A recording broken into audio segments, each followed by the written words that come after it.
call this meeting to order. This is meeting number 47 of the Standing Committee on Finance. Orders of the day pursuant to Standing Order 83.1, continuing with pre-budget consultations 2014. I want to welcome all of our guests here at our first panel this afternoon. Thank you so much for being with us here today. We have, in order of presentation, first of all, Canada's research-based pharmaceutical companies. We have Mr. Mark Fleming and Mr. Walter Robinson. From the Canadian Rare Earth Element Network, we have the Chair, Mr. Ian London. From the Mental Health Commission of Canada, we have the Vice President, Ms. Jennifer Bornbrock. And from Polytechnics Canada, we have back at the committee the CEO, Novena Robinson. And from Triumph, we have the Director, Jonathan Bagger. Welcome to all of you. Thank you so much for being with us. You have 5 minutes maximum for your opening statement for organization, and we will begin with Mr. Fleming. Thank you, Mr. Chair. My name is Walter Robinson, Vice President of Government Affairs for RxD, and I'm joined by Mark Fleming, the Director of Federal Affairs and Health Policy at Janssen, the pharmaceutical companies of Johnson & Johnson, who also serves as Vice Chair of our National Affairs Committee. Les membres de RxD représentent 50. RNXD represent 55 international and Canadian research-based pharmaceutical companies who discover, develop, and deliver new medicines and vaccines to Canadians. The appropriate prescribing and use of innovative medicines and vaccines can be a key enabler of health system sustainability, as they can reduce the number of unnecessary visits to the doctor, avoid lengthy stays in hospital, and, in some cases, eliminate the need for invasive surgical procedures. Front lines of public health in seasonal influenza and other vaccination campaigns.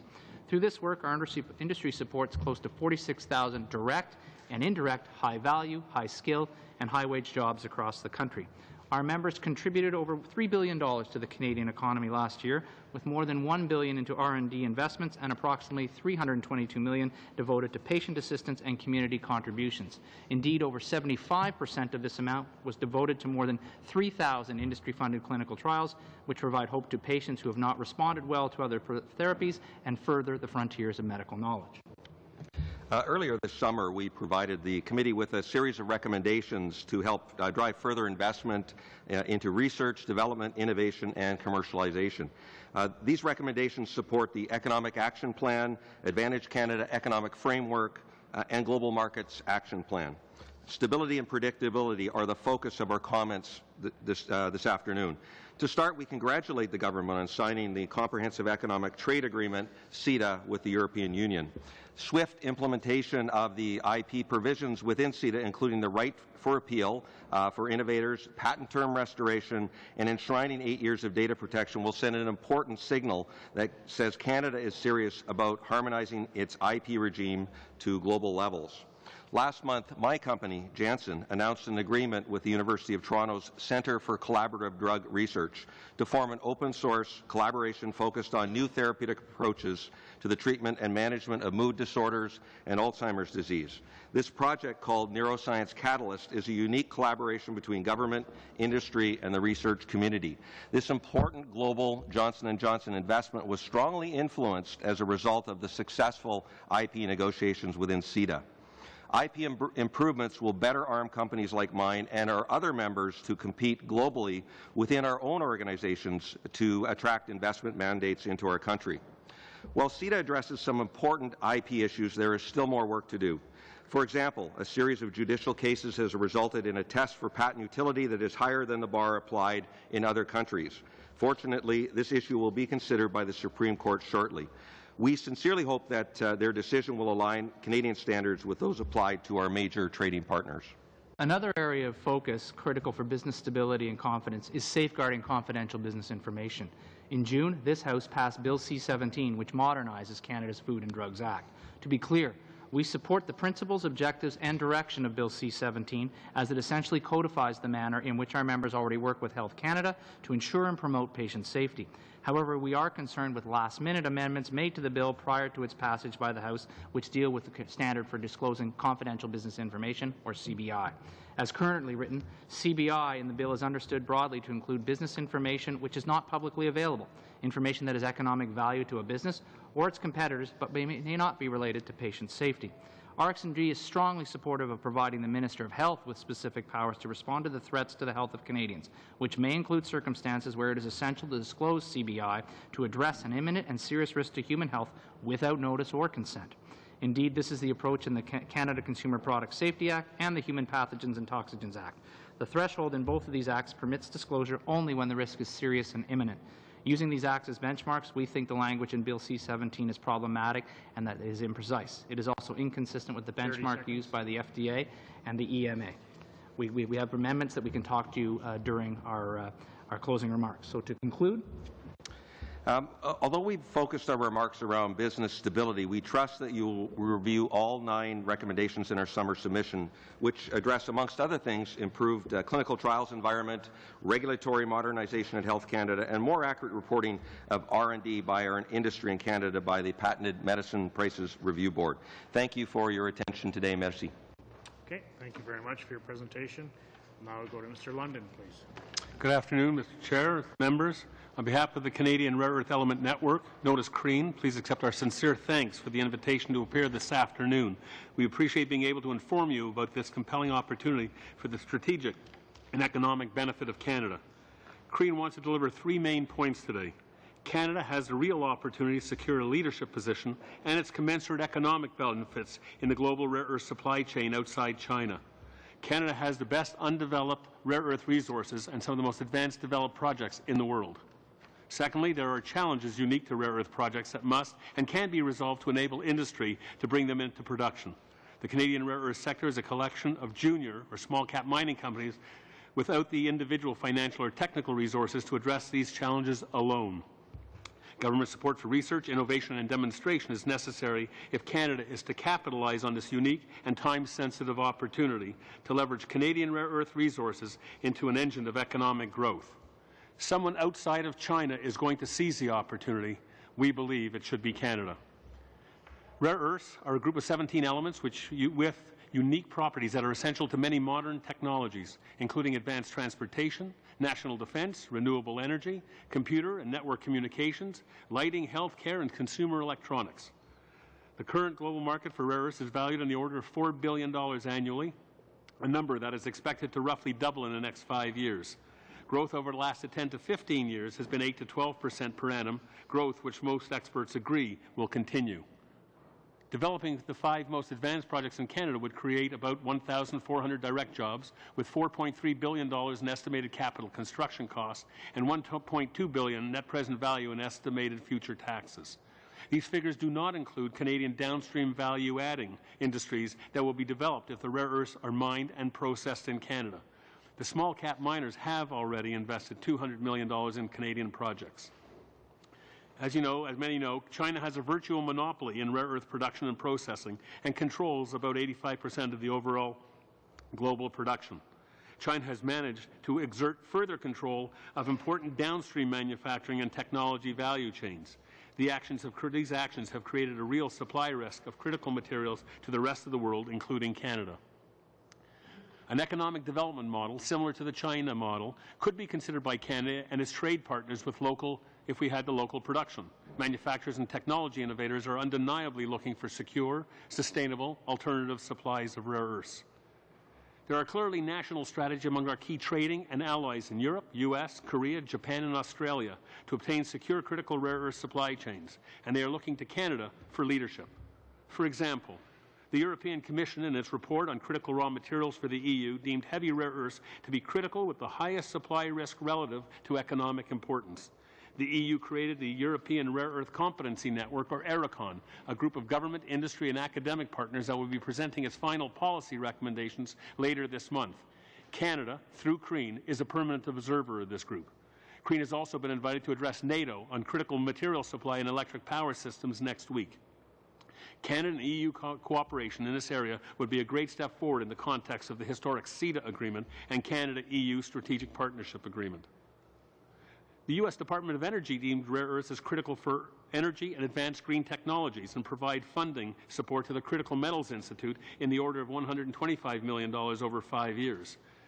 The U.S. Department of Defense has also allocated funds for stockpiling specific rare earth materials. Korea and Japan have also launched an initiative to address both government and corporate interests. So what is Canada's position? A January 2014 article in Post by Post Media reported that the Government of Canada has deemed rare earth elements to be critical to the country's economy. 9 of the 28 most advanced rare earth projects in Canada rare earth projects in the world are located in Canada. Canada is uniquely positioned with its world-leading expertise in mining and metallurgy to capitalize on production and develop new industries. There is a global competition, and as such, Canada's window of opportunity is narrow. The Canadian players recognize there is a need to work together and collaborate as an industry and as a country.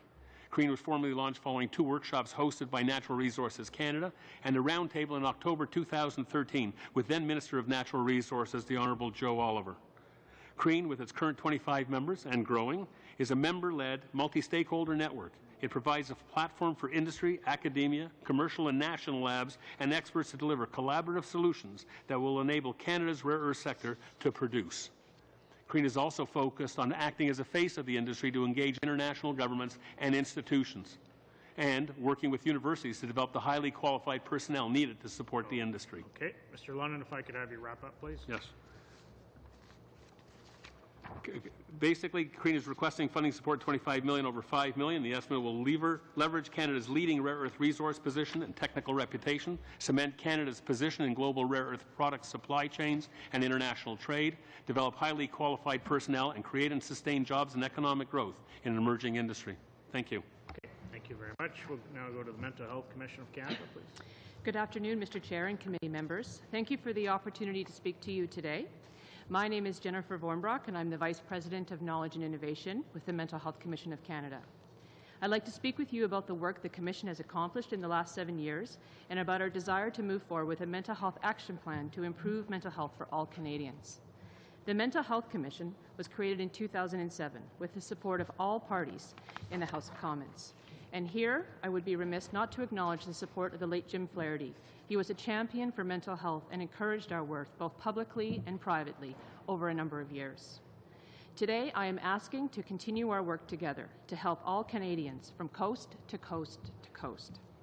The Commission has completed all of its goals in its current mandate 3 years ahead of time and on budget.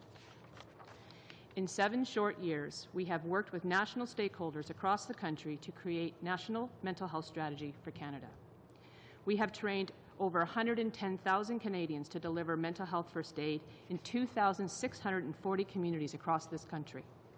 We have launched the world's first national standard for psychological health and safety in the workplace.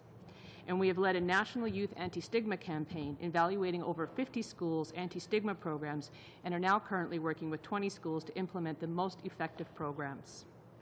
We have created an internationally recognized knowledge exchange center to help mental health professionals share research and best practice across Canada and around the world. This summer, we started conversations in the community on suicide in collaboration with members of Parliament from all political parties. We continue to work closely with the Government of Canada to develop the federal framework on suicide prevention.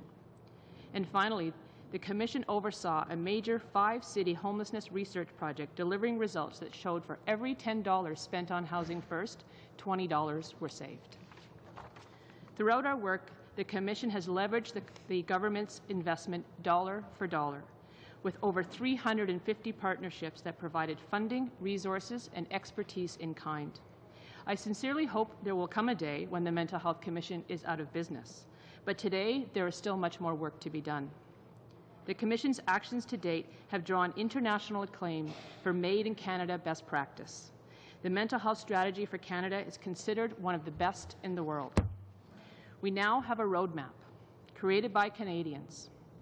A renewed mandate will allow us to put those plans into action, working with the provinces and territories, stakeholders across the country, and people living with mental illness to implement a mental health action plan with concrete goals and measurable outcomes.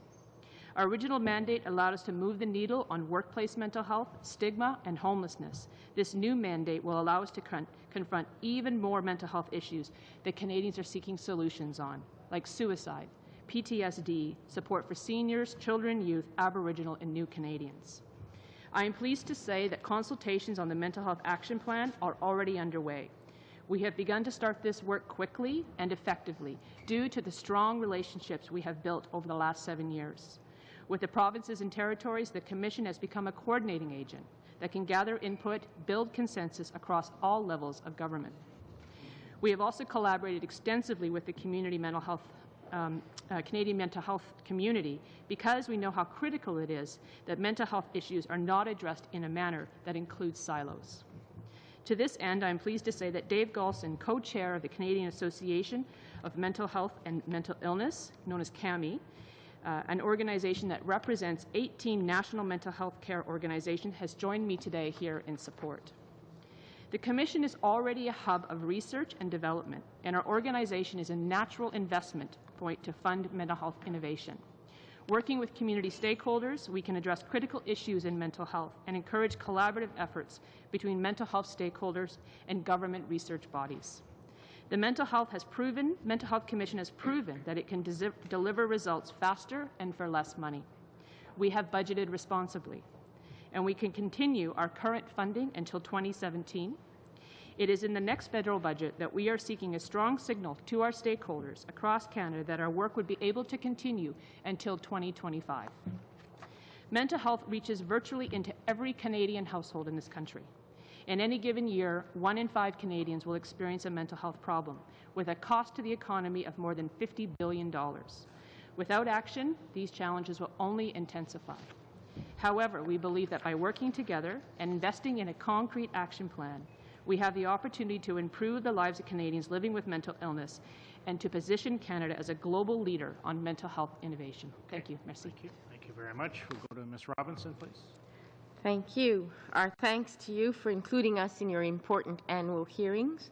I'm Nobina Robinson, and I'd like to recognize Dr. David Ross, President and CEO of SAIT Polytechnic in Calgary, one of my board members, and someone whose support is critical to our advocacy success. Polytechnics Canada's 10 recommendations for next year's federal budget encompass 2 of your themes: increasing competitiveness through R&D and maximizing job opportunities for Canadians. In fact, innovation and jobs are vitally linked. In our view, it is people who innovate, not institutions. So we need a 21st century workforce that knows how to innovate. And you know that I will continue to advocate that college and polytechnic advanced applied education builds the much sought after innovation skills for all Canadian workers.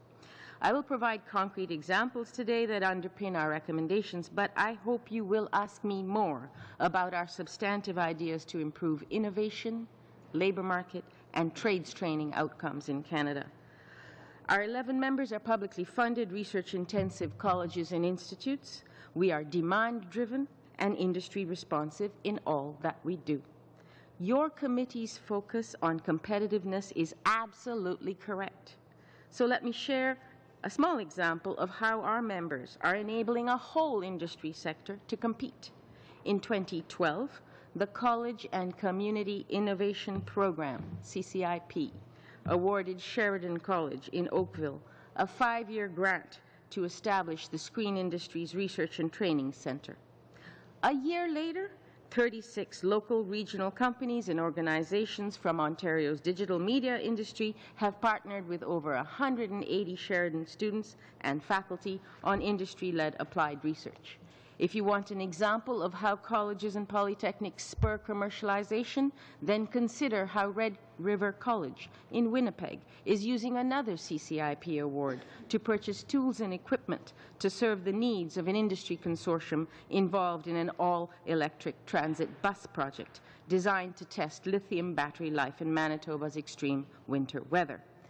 If you want more such success, then we recommend an increase to CCIP, the sole NSERC program supporting college applied research, now stalled because demand for our R&D collaborations is outstripping supply.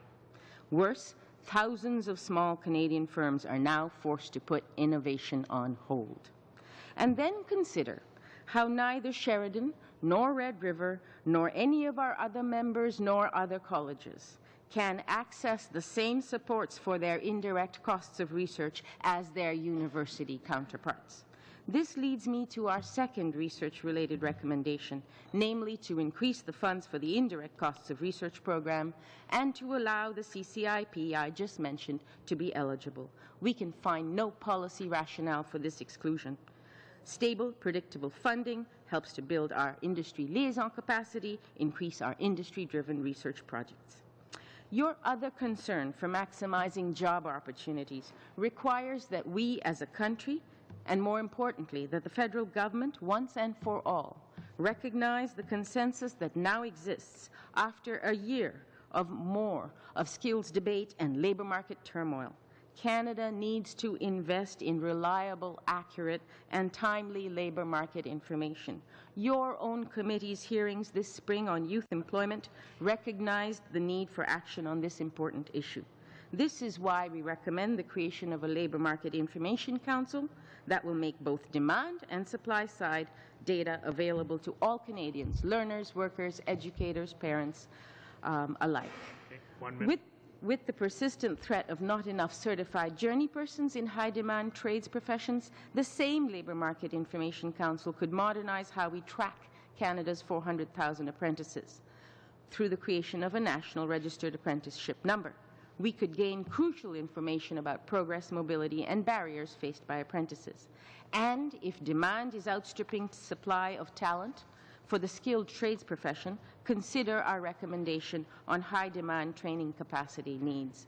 Each of our members has examples to give you of the numbers of qualified applicants we are turning away due to lack of space, lack of instructors, lack of equipment.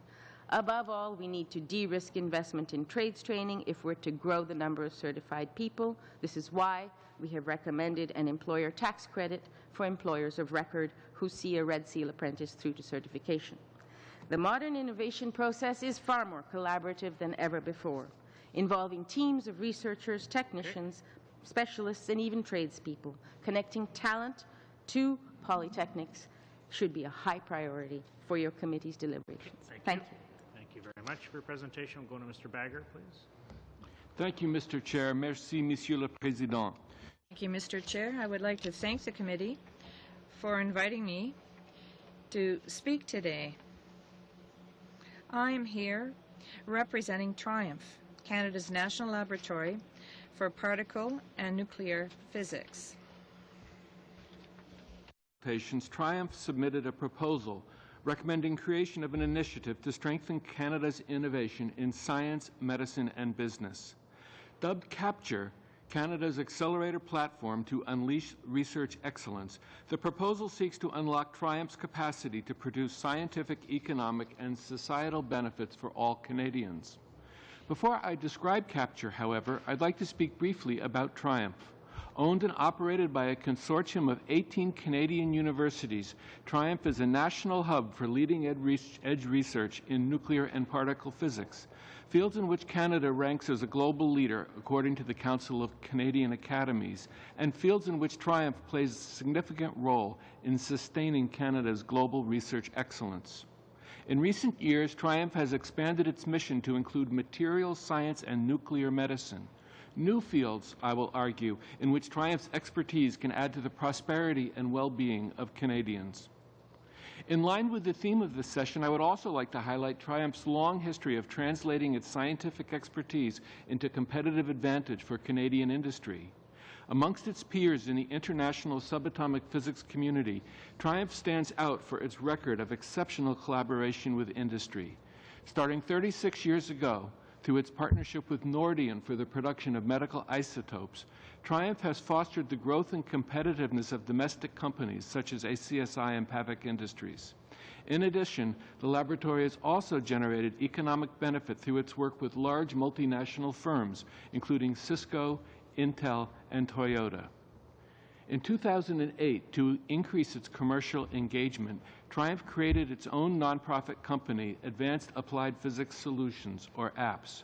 During the past 5 years, APPS has spun off 5 new businesses, each of which is adapting Triumph technologies to industrial needs, providing new capabilities in sectors ranging from mining to medical imaging for the benefit of Canada. Now let me return to Capture, the laboratory's proposal to the pre-budget consultation. With Capture, Triumph seeks to build on success and secure Canada's world leadership position in isotope science. The most critical element of Capture is to strengthen Triumph's core capabilities, allowing the timely completion of Ariel, the laboratory's newest and most advanced facility. Under construction since 2010, this $100 million facility, currently two-thirds complete, represents the future of Triumph. Ariel is on time and on budget. When complete, it will nearly triple Triumph's output. It will keep the laboratory on the cutting edge of research excellence and increase opportunities for engagement with industrial partners. Capture also seeks to transform Triumph into a true multidisciplinary laboratory by augmenting its programs in nuclear medicine and materials science. These are strategic moves that will unleash the full value of past investments in the laboratory.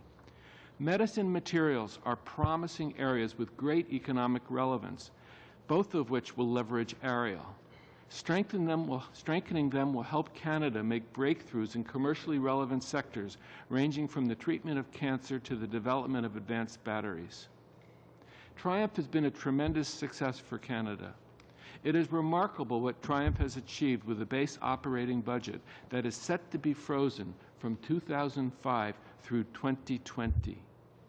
The proposal that we are making for Budget 2015 is that with Capture, an additional investment in this remarkable facility, Canada can truly benefit from Triumph's untapped potential in isotope research, nuclear medicine, and materials science. Merci de l'occasion de parler avec vous aujourd'hui. Thank you for the opportunity to speak. Thank you for your presentations.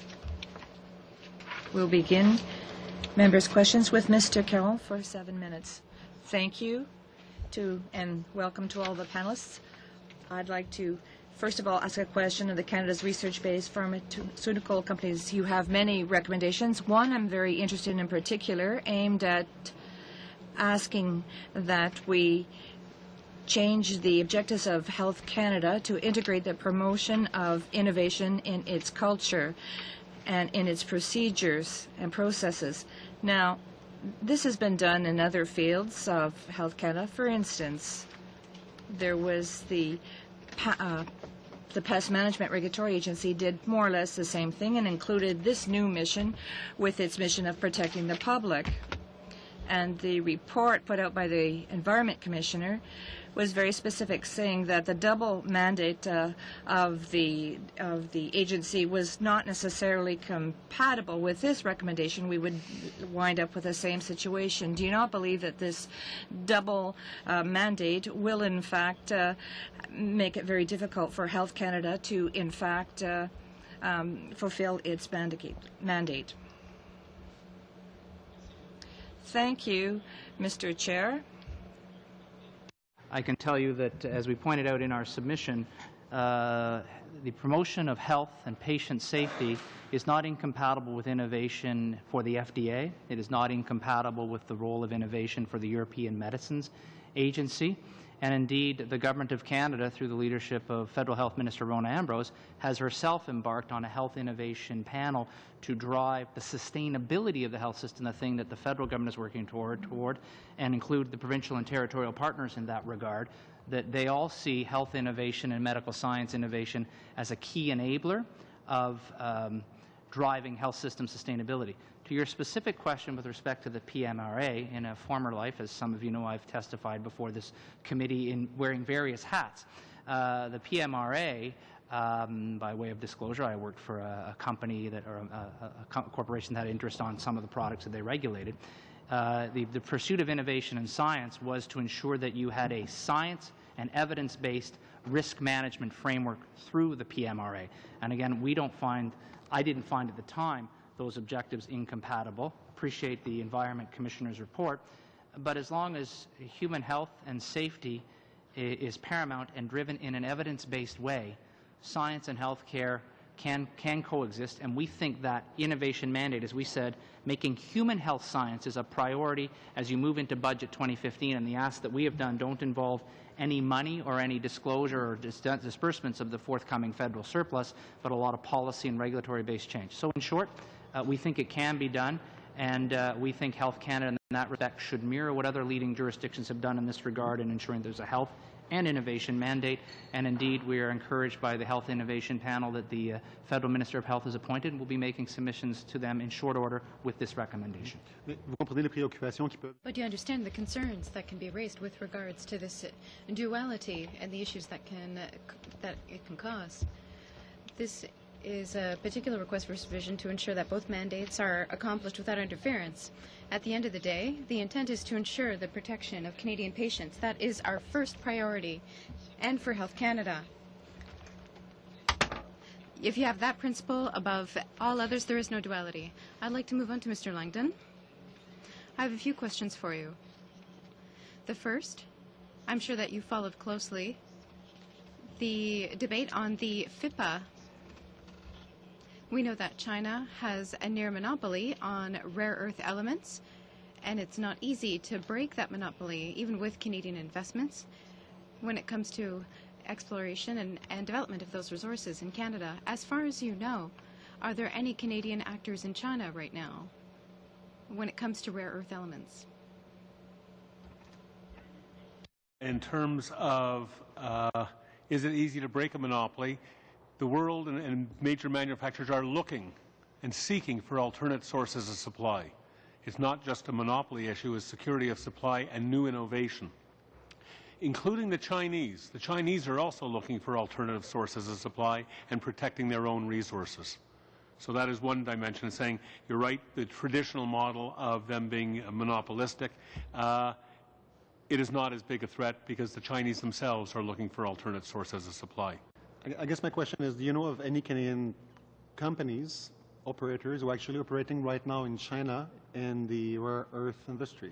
The one company that was Canadian, it's now since been bought over by Molycorp, was Neo Material Technologies. It was Toronto-based and had about 1,000 employees, and 900 are in China. So in effect, it is not a Canadian solution, but a Chinese solution. And this is not to batter the Chinese. It was a very effective strategy by them. J'imagine que la question, la contrepartie, c'est avec l'accord. The follow-up question is, with FIPA, the FIPA agreement with China, is there a risk that this growing industry in Canada will give rise to an alternative to the monopoly that China represents? Would that allow Chinese businesses to gain a greater part of the market? The organization like General Electric, Siemens, and the ASEA Brown Boveries and the Europeans are looking for alternate sources of supply, as are the Chinese. Could the Chinese or any company in a free market system want to take, get acquisitions of those companies? That's a possibility. But new innovation, new technologies are going to be driven off the availability of materials, and Canada, with European, Japanese, Korean partners, can innovate and leapfrog some of the traditional businesses that exist today. Dernière question rapidement. Last question quickly. Among the recommendations you have, you talk about supporting research and development. Currently, I'm looking at the members of the CREEN. There are many university institutions, including Toronto, Laval, Saskatchewan. With these types of institutions, what are your specific needs in R&D when you already have university institutions who, on their side, can get funding?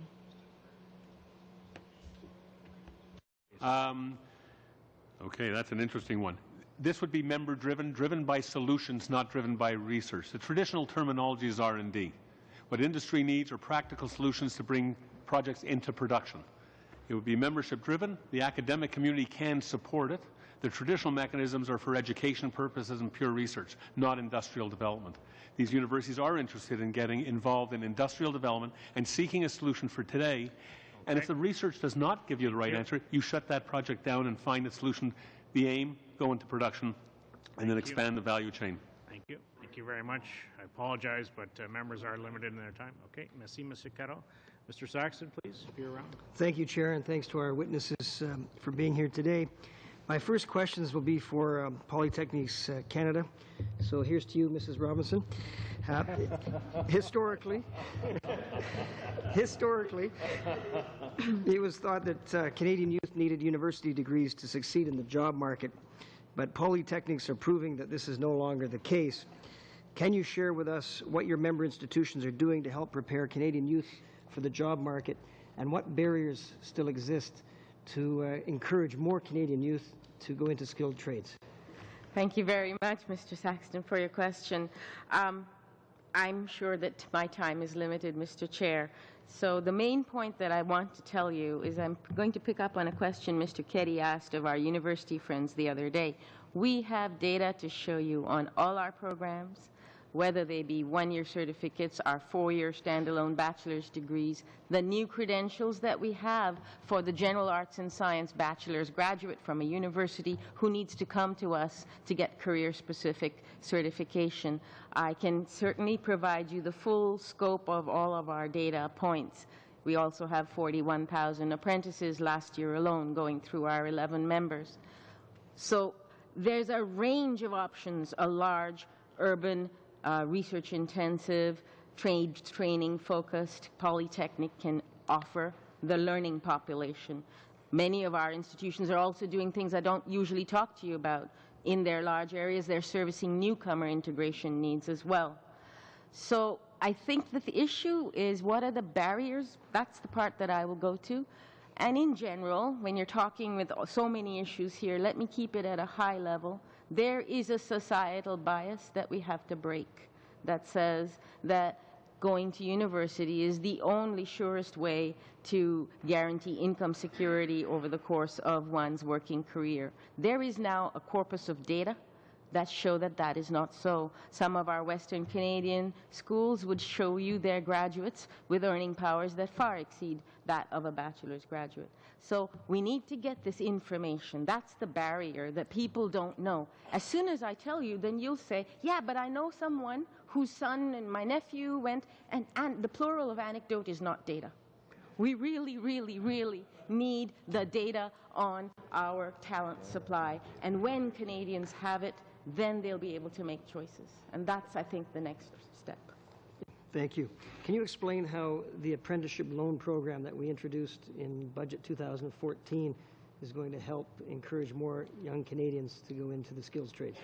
Well, you're asking me to talk about the past, and it's in a state now where the regs are being designed by ESDC. So with respect, I don't know the nitty-gritty yet. It hasn't been announced to the public. But I know what we had lobbied for and what we had so strongly advocated for, that one of the disincentives to come back to our schools and to level up, because the way apprenticeship works is that you have to come back, leave your employer, and spend 8 to 10 weeks in class, 40 hours a week training.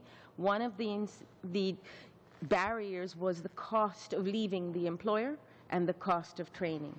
And when we looked at it, the philosophical case that you can be a student in a university, take 60% course load, get a Canada student loan that I think is tax-free, but I can be corrected on that, and you're an apprentice and you get no help, and you've got to pay out of pocket for the training. So that was what the change that the Canada Apprentice Loan was aimed to do, and I'm so delighted it was put through by Budget 2014. We're waiting now for the regs to go through, because it is causing bureaucratic crunch. How are we going to actually do this, and will they use the loan? My commitment is to publicize the loan as soon as it is launchable. Okay, thank you very much for that. My next questions are for Mr. Bagger at Triumph. And Mr. Bagger, as you know, I recently had the opportunity to tour your very impressive facility at the University of British Columbia, and thank you for making that tour available to me. Now, Canada has long been considered a leader in medical isotopes, and how will your proposal help to keep Canada a leader in this area globally? So thank you, Mr. Chair, an honourable member. Triumph has a long history of working in developing medical isotopes that stretches back to the founding of the lab some 35 years ago. This new facility, Ariel, will allow the laboratory to expand that program by developing new medical isotopes, which will enable new types of diagnostic procedures to occur, and also therapeutic treatments as well. One can imagine taking the radioactive isotopes and actually delivering them to cancer cells where they will kill the cancer cells in place. So really what the laboratory will be doing is embarking on a new research area with focus on the health of Canadians. Okay. And what commercial value will this proposal add to the Canadian economy? So there are multiple venues for commercializing the new developments that will occur through this laboratory. We are certainly talking with partners right now, including Nordian, other companies as well, for ways for us to supply the isotopes to them so that they can then put them into the drug supply. So we are not going to become a drug producer ourselves, but we will be inventing the techniques and developing the tools that these companies can use to sell their products, both in Canada and abroad. Okay, thank you very much. My last question is for Canada's research-based pharmaceutical companies. Last year, our government made a major investment in post-secondary research with the Canada First Research Excellence Fund. How can we ensure that pharmaceutical research succeeds into the future through this framework? In 30 seconds or less. Certainly. I think it's critical that the Canadian government continue to put forward programs like the one that you mentioned, others such as SHRED, CIHR, other programs that help to put Canada on the global map as far as attracting research and development investment from our major companies.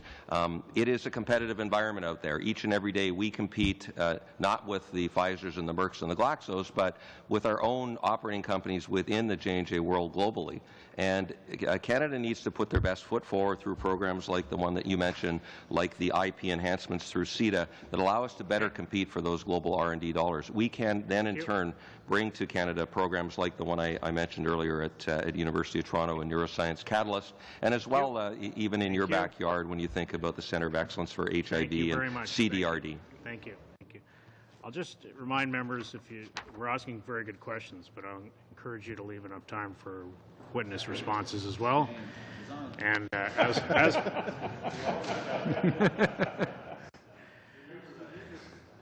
well, actually, I'm going to the one who's the expert at it, so we'll go to Mr.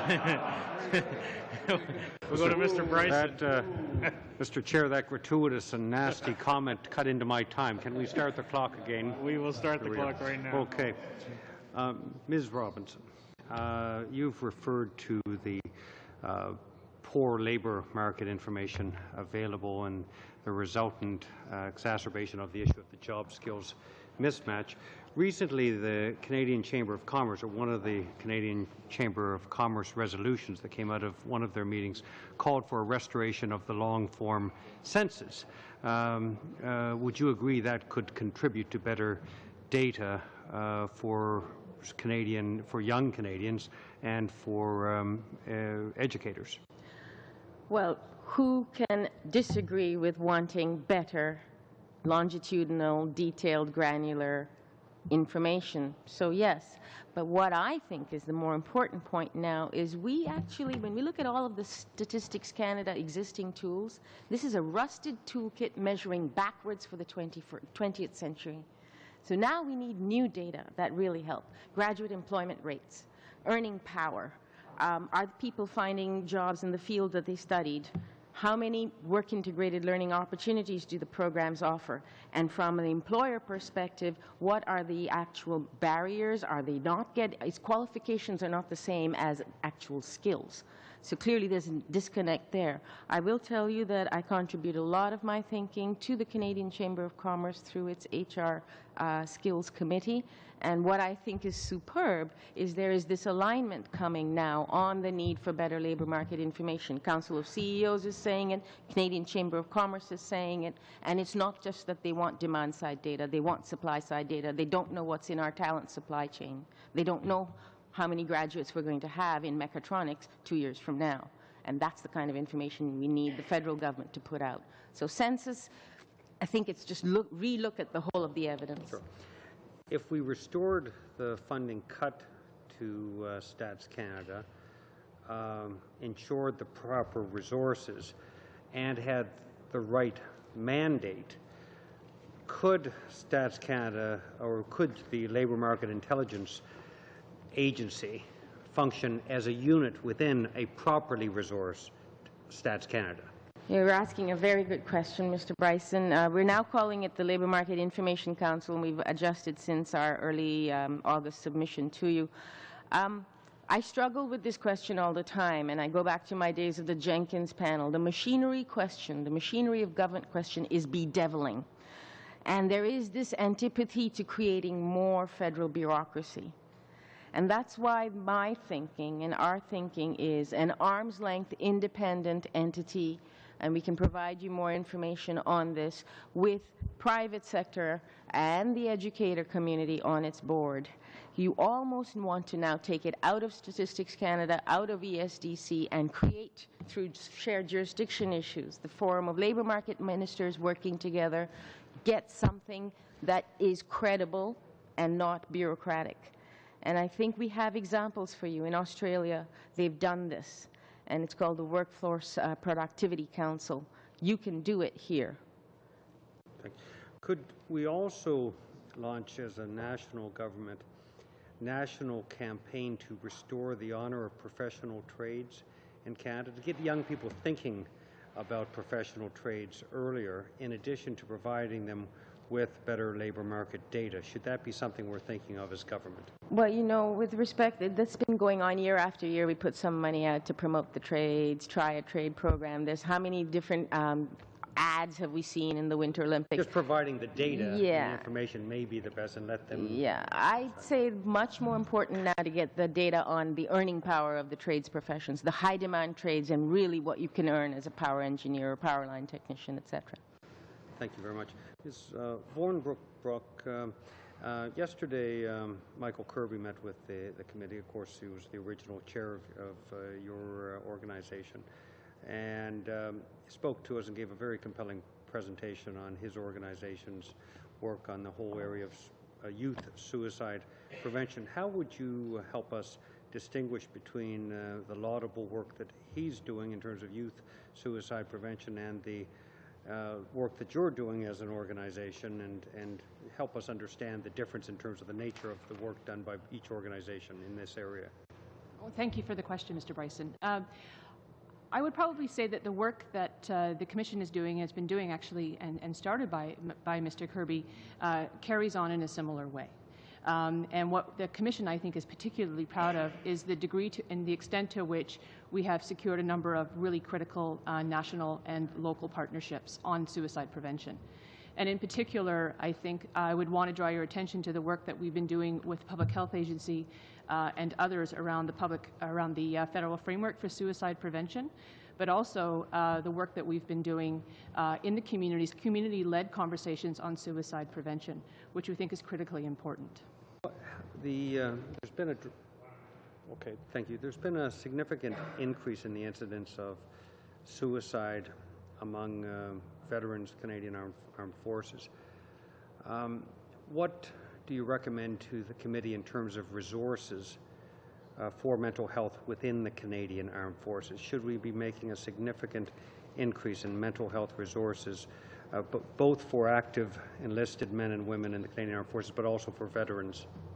So for many years, we've had very active partnerships, both with the Department of National Defence and with Veteran Affairs, in particular around operational readiness and dealing with those men and women who are serving abroad.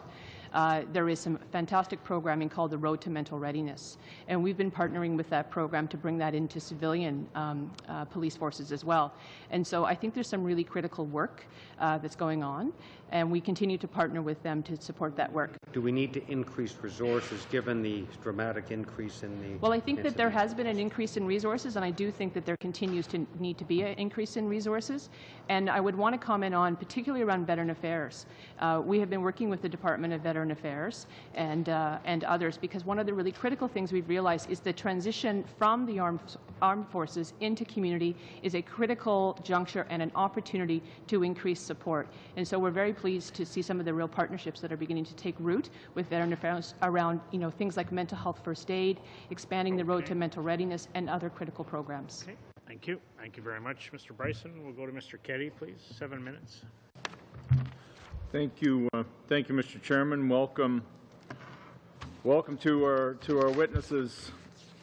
I just want to pick up on Mr. Bryson's comments on the Canadian Armed Forces and the work that Veterans Affairs has done on suicide prevention and the application of mental health issues in general straight across that department.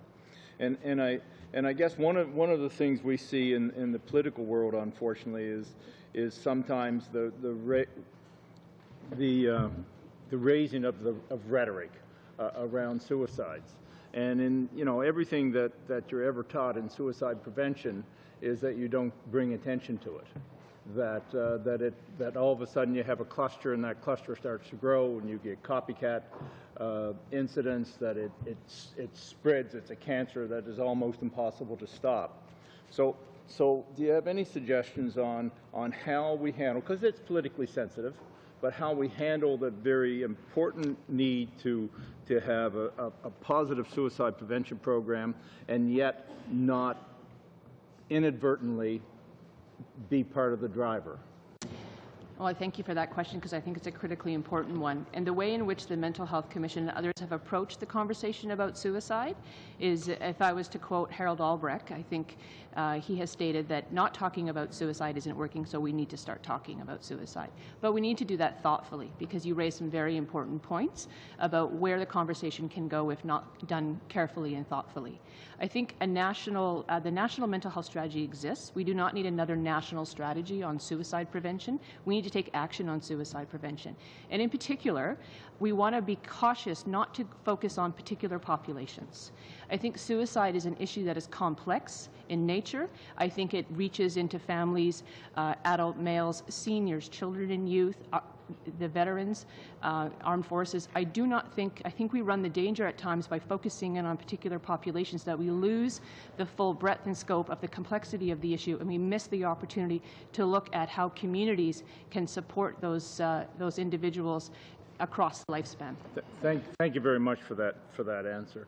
To Mr. Fleming and Mr. Robinson, I just want to try to get this straight. You talked about the modernization of the Food and Drug Act, C-17, and the obvious need that we had in Canada to harmonize our IT sector with the global economy and the rest of the world. It was an attempt to do that. Yet you're concerned about two different issues. Like, you have patent protection, which we understand what patent protection is. That gives you roughly 20 years, and after that, that's out there in the mainstream. Anyone can copy it. But most companies also have proprietary information, which is not patented. There's no protection for that proprietary information. Are you suggesting that there needs to be some type of built-in mechanism to have protection for proprietary information? Through you, Mr. Vice Chair, to Mr. Keddy, in the context of our presentation today, in terms of driving an innovation environment, fostering Canadian competitiveness, the stability and predictability of the Canadian business climate is important for life sciences investors, and I would dare say some of the other industries that are represented across the table today. Your question comes specifically to C-17. We testified before the House Health Committee. We testified before the Senate last week. What C-17 is doing, and I know this is not the place for it, but with respect to the question, C-17 is trying to do two things and neither do very well. One is ensure that clinical trial information and emerging trends and things that are of a serious or imminent risk, the minister has the right to disclose in the interest of the health and promotion of the safety of Canadians. We fully agree with that. But as defined in the bill, it also defines confidential business information. That stuff is proprietary. It may not be intellectual property on the molecule or the biologic, but it speaks to issues of proprietary manufacturing processes, packaging, a variety of other things that Mr. Fleming and a variety of other members have to disclose to Health Canada to get a notice of compliance, to get a medicine approved as safe and clinically effective. So we're just trying to ensure that the patient safety data, the stuff that is needed, that has to be there. In the other areas, they need notice and consent because that does have a competitive advantage. And Minister Fast in the Global Markets Action Plan is out there speaking to Canada's brand. The late Minister Flaherty and the current minister speak to Canada's brand as a stable and predictable place to do business. So that's what we're trying to get at. Okay, thank you for that answer because it wasn't clear exactly in your presentation. Mr. London, you know, you present a case where, you know, we've got 9 possible developable deposits in Canada of rare earth elements. You know, you talk about secure, stable, and sustainable supply. The question I have for you, because you're looking for a fairly substantial investment over 5 years. It's not a small investment on behalf of the Government of Canada.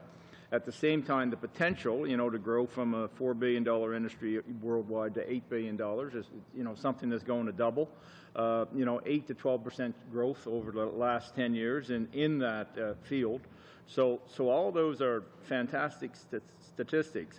But you talk about how do we make or match up the academic support for the industrial development? Because with the junior mining firms, generally you don't have that expertise, quite frankly, to move into industrial development, let alone have the ability to partner with that academic community. Thank you, Mr. Keddy. Just about a minute to respond, Mr. London. A little less than a minute, please. Oh, difficult and interesting question. Agree, junior mining companies do not naturally collaborate. However, it clearly recognized today, and with the establishment of CREAN, with its active involvement of many of those companies right now, one, they know it has to be done. The capabilities and the knowledge in each of the companies is there. There are a number of national and commercial labs which have worked on every project, but because of the rules of confidentiality, don't share. It's now a global competition, and now these players have said, we now need a platform. We can collaborate. We have since held 2 major symposiums, actually 3, because I've chaired it since 2012, where just in Vancouver, 1/3 of the conference of metallurgists was around rare earths. International last year, 54 papers from 17 countries.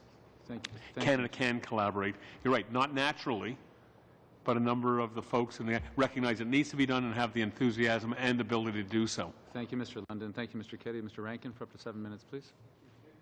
Thank you all to all the witnesses for attending. It's very interesting, and there's not enough time to do justice to all of you. I want to start, if I could, with Mr. Robinson and Mr. Fleming of the research-based pharmaceutical companies.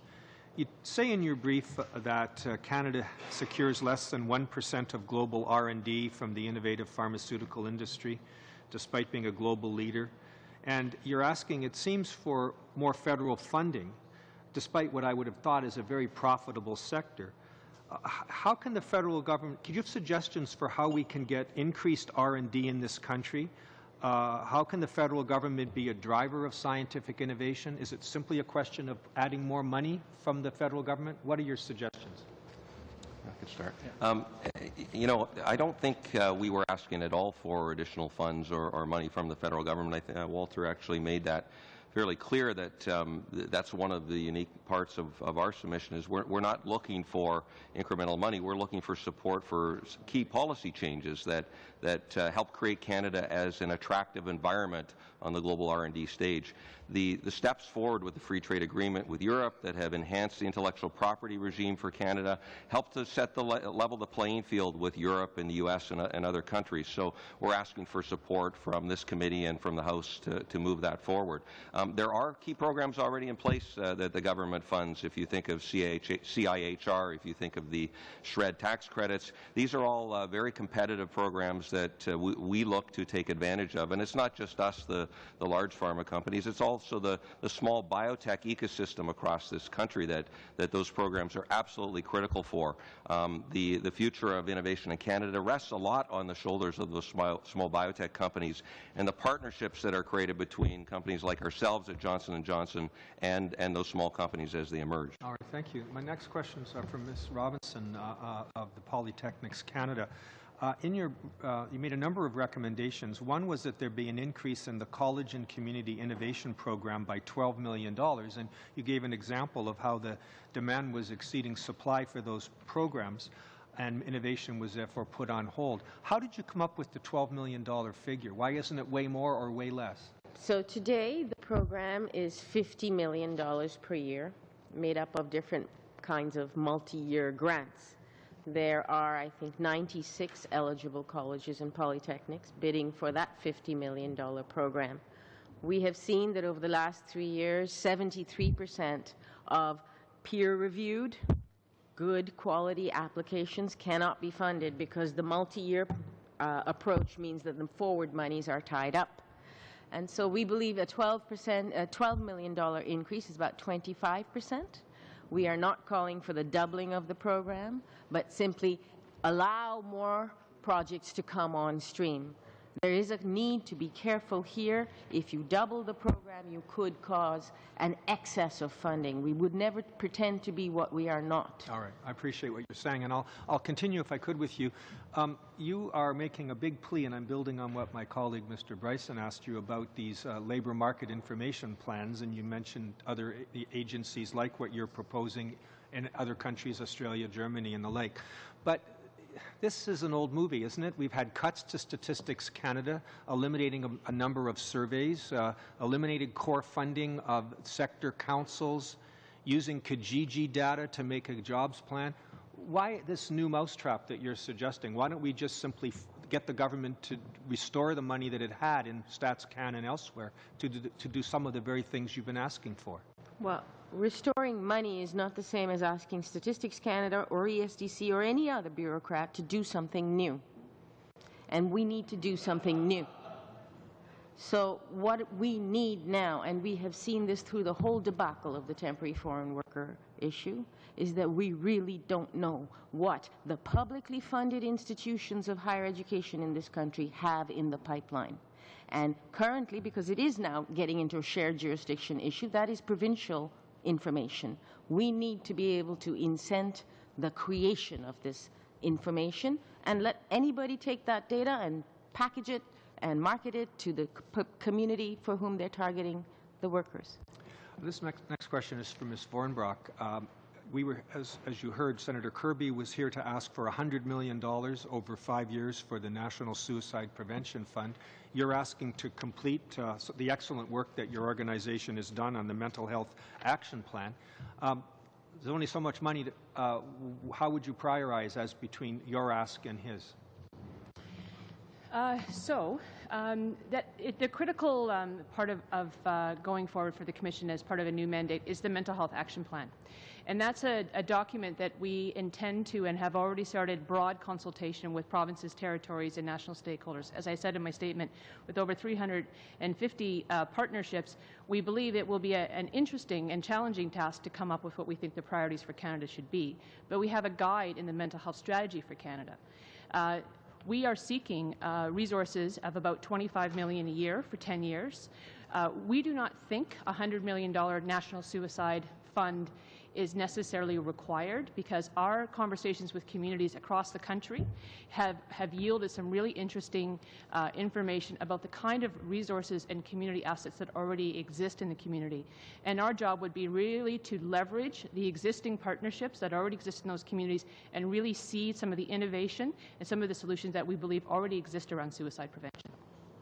1 minute? Okay, then you introduced in a very tantalizing way the work that you've done on 5 cities homelessness project, and I think you said for $10 spent, $20 would save. I'd like you to elaborate more about that success to date and what you're proposing to continue with on homelessness. Yes, yeah, well, thank you for that. So very quickly, so the 5 cities that were part of the At Home Chez Soi initiative did exactly find those key findings, and that has led to essentially 18 more communities implementing a housing first approach. And the Mental Health Commission, again, with resources we already have in the coffers, is investing in technical and training assistant on housing first.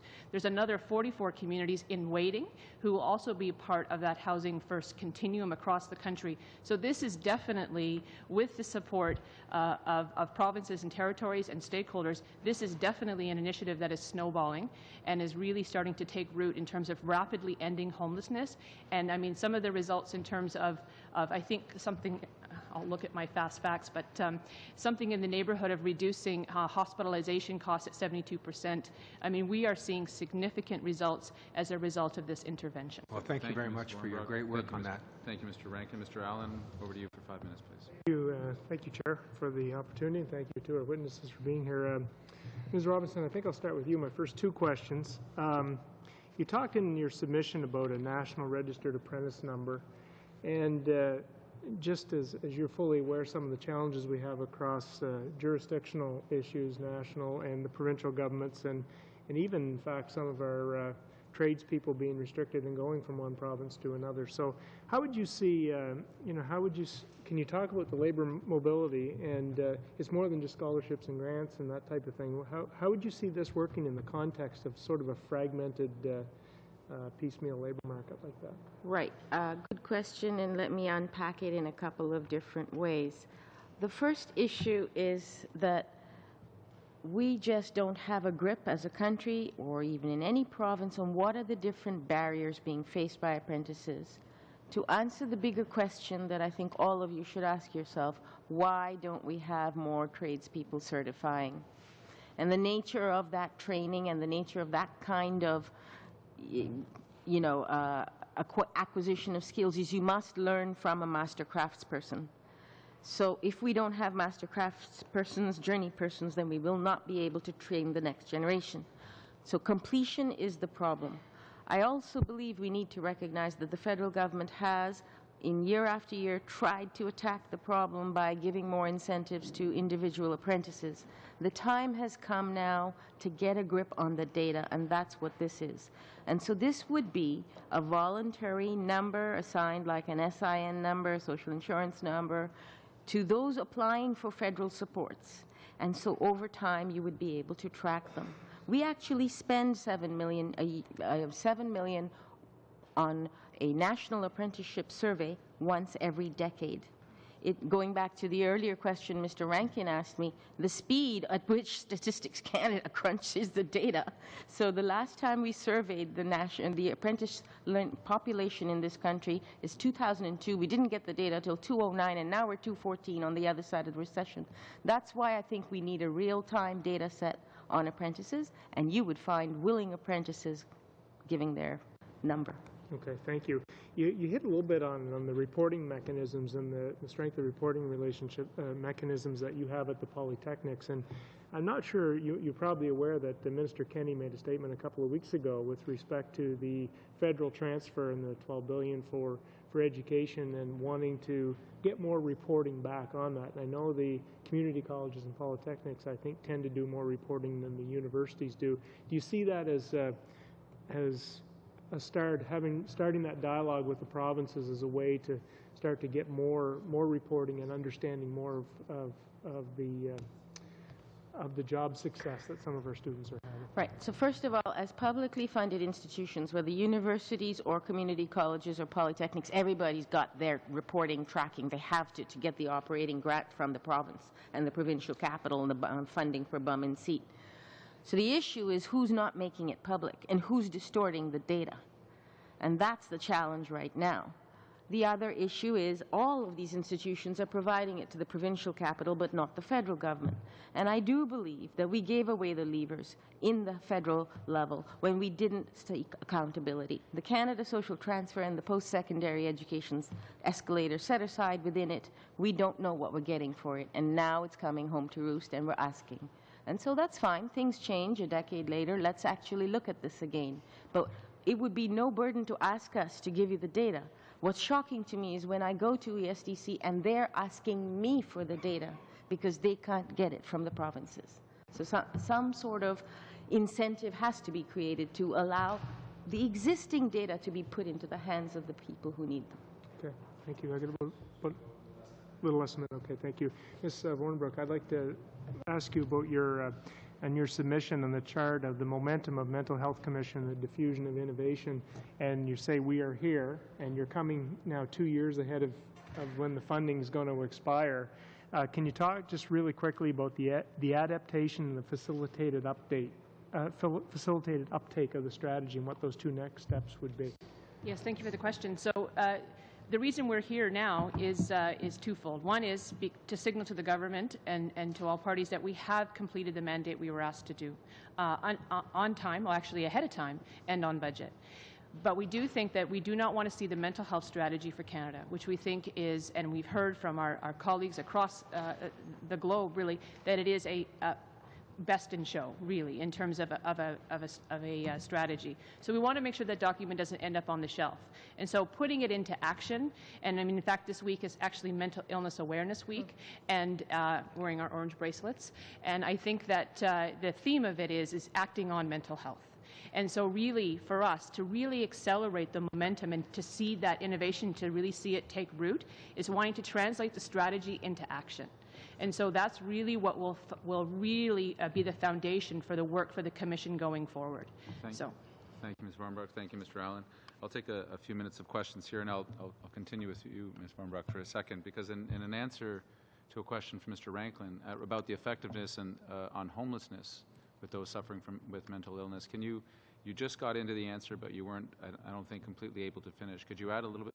You got your page now? Can you add a little bit to that in terms of the effectiveness of the program? Yes. So as I said in my opening statements, so for $10 spent, $20 saved. And I mean, for somebody who's worked for many years in a hospital setting, cost avoidance means as much sometimes as cost savings, because it means that money can be reinvested into other more innovative solutions that exist in hospital care, acute care, and more importantly, in mental health community care. I also, individuals who were in long-term hospital stays for mental illness who were part of the cohort study for the Housing First were discharged 116 days sooner with support. That's a savings of $12 million. Let me catch you there. They were discharged earlier with support, so there's less of a burden on the healthcare system. Absolutely. My question would be on the need for either provincial or national affordable housing strategies to complement the services being provided. If we're discharging people earlier, yet they still don't have reliable, affordable housing, is it a concern for your group? And I apologize if this was in your earlier testimony. It wasn't, and it not currently is a concern, because what we're actually seeing is some really creative ways to think about housing in the going forward. So one of the most interesting partnerships that I think emerged out of the at-home chez soi was the partnerships with landlords. So, and I came from a city in Vancouver where, vacancy is challenging, but you were seeing landlords stepping forward, offering suites to the mentally ill, which I think blew a lot of people's minds, really, because what they were getting, though, was secure tenants with support. And I think that for us, what we have yet to really tap into is some of those really innovative housing solutions. So that's what At Home showed us. Thank you very much. It's over to Mr. Fleming and Robinson. And again, apologies. I had to be in the House at the beginning of this, so if I repeat something that's already been said. A question around, there was a recent story about changes being sought by some in the pharmaceutical industry to allow permission for earlier stage testing of new drugs on younger Canadians that is permitted in the U.S. and Europe. I didn't notice it specifically in your submission. Maybe you referenced it earlier. Could you illuminate what you're asking for, if the industry is? We didn't allude to it, Mr. Cullen. And the story that I think you're referring to, I don't believe that any RX&D has not formally asked for that. It was a study commissioned by the Canadian Council of Academies on the need for pediatric clinical trials. Are you in support of as a subpopulation? We're looking at the study, and in general, yes, in the context of if there's an opportunity to have rigorously Health Canada-approved trials to ensure that the medications that doctors are prescribing to children, because right now, and other subgroups as well, the Senate Committee has studied a lot of the Senate Committee studied a lot of this. If we can further science safely and ensure that our clinicians are prescribing medications that have been tested in pediatric populations to improve patient health, children's health, I'm a father, to reduce unnecessary adverse events, with proper science, that would be a good thing. Okay, thank you for that. Over to you, Ms. Robinson. Nice to see you again. A question about, because we're talking about the gaps, the number of questions from my Conservative colleagues about bringing people up into the trades, more emphasis on the skilled trades, ticketed apprenticeships. Is there a role for government in that gap that seems to exist, in the reluctance from some employers in the heavy industries to take on those apprentices that are sometimes perceived as expensive, you don't get as high a quality of work? There's been this overlay of what you called I don't know if, I'm not going to misquote you, the disastrous temporary foreign worker program that allowed kind of an easy solution to a complicated problem. Is there any role for government in closing that gap when a young person in particular has received their tickets, yet struggles to find the full apprenticeship placement that they need? Is there a role for the federal government in this? Apprenticeship is for the benefit of those who don't know, and I always run into people who don't know. Apprenticeship is at least a 5-way maze and relationship between the individual, the employer, the training institution, the province that knows the seat purchase, and the federal government that's doing a whole bunch of financial supports. So of course there's a federal role. The question, though, and I think it's important, we actually are finding enough young people enrolling for the first level of apprentice. The country's challenge is actually getting people to see through the last level of their training, challenge the last exam, and get the certification. When we say young, we have to be careful. The average age of an entry apprentice is 27. There is a role of government to promote and get them in, to do things like pre-apprenticeship, learn how to hold a hammer, learn how to work with an automotive engine. But the real role right now is working with employers and finding financial incentives to get them to help completion. Thank you, Ms. Robinson. Over to you, Mr. Van Kesteren, for up to 5 minutes, please. Thank you, Chair. Thank you all for coming. Boy, I don't know where to go. There's so many interesting discussions that have taken place. But Ms. Robinson, I'm going to go back to you. And first of all, I want to ask you. You suggest, and I think rightly so, that more information is needed to find out what is needed in the workplace. Is there provision, or are you making recommendation for the other end, which is the student end, too, so that when kids come out of high school, they know here's where your opportunities lie? Is that part Exactly. Thank you very much for the question. That's exactly what we think the function of a new Labour Market Information Council should be, to have one stop where the supply side and the demand side is put together. I think the real users of such good new data would be high school guidance counselors, parents, students in grade 7, 8 now trying to see. We've been doing voodoo science, projection, something called COPS, where we try to see, well, what the labor market forecast would be 10 years out. We need to know where we're going to be 3 years out, 5 years out. That's the sweet spot that will help the high school student. That's most helpful. I think you're absolutely right. I want to tell you, though, a little story. I think, and I'm going to ask you to comment on this, too, and this is in regards to the colleges and the different programs that are offered. I was addressing a group of tradespeople. And in my own circumstance, I have a number of sons that are policemen, and it's a great job. I mean, it's absolutely a great. And we're having a discussion about. And I want to leave this on because I want your thoughts about this. We're talking about the pay in regards to the one as to the other, and the suggestion was made. I made the suggestion actually that maybe we're attracting more people in those trades, or not trades necessarily, but jobs, than in the actual trades. And one of the guy responded. He says, "You're beep right." He says, "I told my son, and he was I think this guy was a plumber or something. There's no way you're going to take this job. You're getting into the police services." Are you competing against those types of jobs? And the second part of the question, is there a role to play for governments to recognize that when they compete for talent, that they're actually making it more difficult for young people to enter the trades, or at least choose the trades, as opposed to some of these other government jobs? Sorry, some clarification. The second question, role for government when they? Who's they? Well, young people are oftentimes choosing those government training jobs that come out of colleges, as opposed to the trades that you're advocating and saying that we need so much. So is that maybe part of the equation too? Are we leaving that out of there as well? I guess what I want to say is that we have, 300-400 trades professions. Not all trades are in high demand. What we really need are to know which are the trades, and I would add further, the occupations, the professions that are in high demand from the employer side. We are seeing demand for some of our programs. I can't tell you every program is bursting at the seams, but I can tell you which ones are.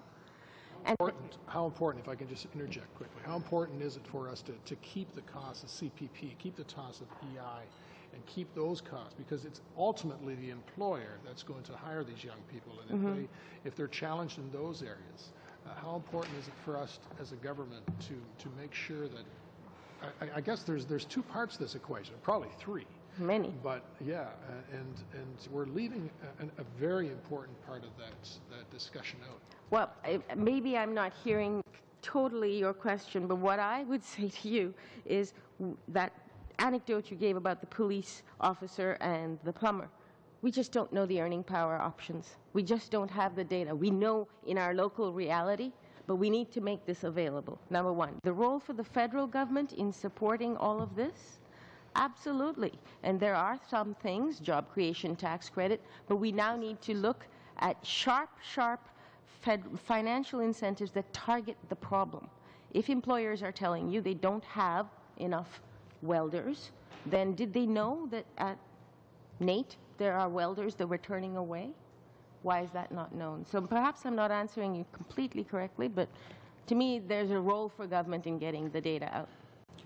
If you have one very small question, Mr. Lancaster. I think we'll pass. It's pretty difficult to do that. So thank you very much. Perhaps you can commune with Mr. Adler. He has 5 minutes to ask some questions. He can ask it for you. 5 or 7? 5. Fine.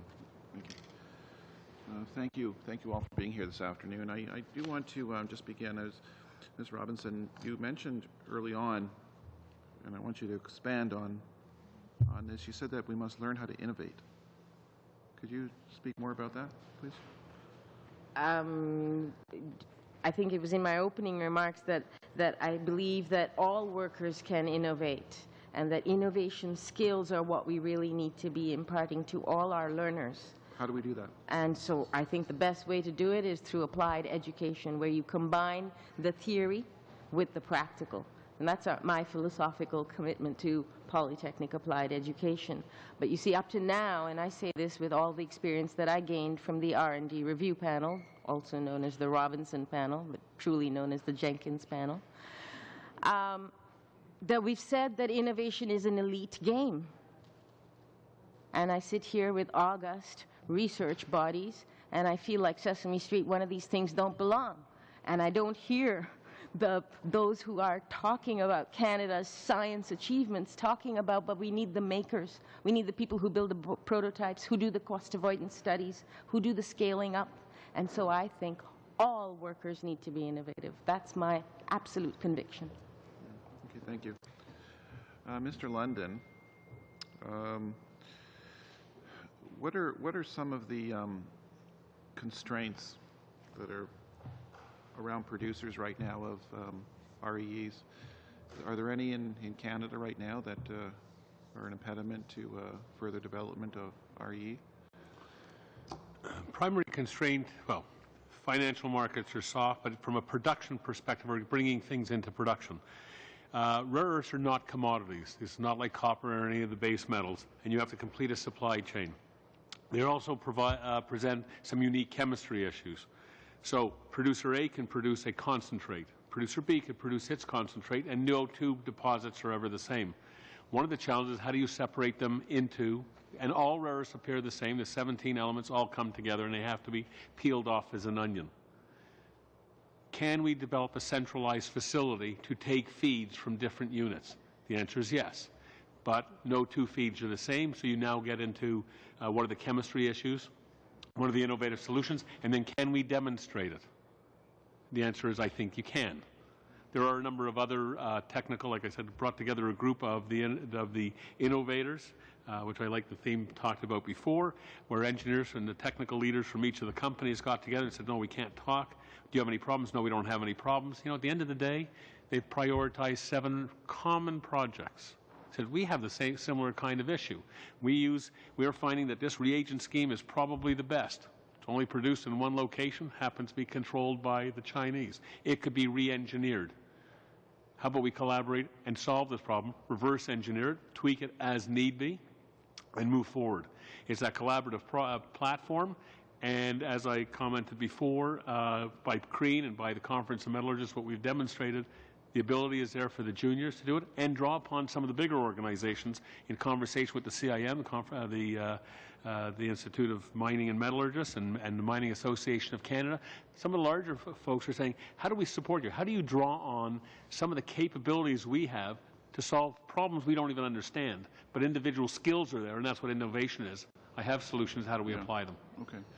Mr. Robinson earlier talked about Brand Canada. How important is this for Canada? Right now? Brand Canada, as I mentioned in my opening remarks, we're I mentioned China as integrated. The Canadian, the Critical Metals Institute is the U.S. under the DOE. I've been invited by Ericon next week to talk to the European community. Notice I didn't name a country. I named nations or individual companies. The Rohstoff Alliance, which is an association of German manufacturers, saying, I have this demand, you have that demand. They don't necessarily want to share what their individual demands are, but by aggregating it, these become national interests. And in the European Free Trade Agreement, I think is a perfect opportunity to bring. Europeans are manufacturers, they're assemblers, they bring equipment. Canada brings mining and metallurgy. Together, we can combine that to develop, and that doesn't mean selling one product to the other. It can be Canada takes interest in some of these further downstream, and from an end user looking to upstream and saying, we can work these out. But if you look at it, there is actually a U.S., EU, Japan trilateral meetings handled annually. That's nation to nation to nation. And they bring the industry and the collaborators together. Thank you very much, Mr. London. Thank you, Mr. Adler. We're out of time. I would like to thank all of our witnesses for presenting today. It was very informative. We will suspend for a few minutes to allow the new witnesses to take their seats.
Meeting back to order, meeting number 47 of the Standing Committee on Finance, continuing with our pre-budget consultations 2014. I want to welcome our second panel of witnesses here this afternoon. And we have, in order of presentation, I have, first of all, the Canada Green Building Council, President and CEO, Mr. Thomas Mueller. Welcome. We have, secondly, the Canadian Manufacturers and Exporters, the President and CEO, Mr. Jason Myers. Welcome back.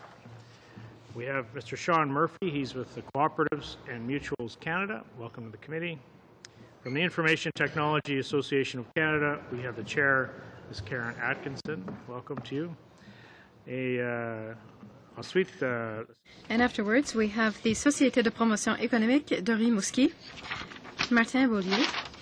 Welcome to the committee. 5 minutes for your opening statement, and then we'll have questions from members, and we will start with Mr. Mueller, please. Oh, thank you, Mr. Chairman. The Canada Green Building Council is an industry-driven organization that's been in existence for 12 years.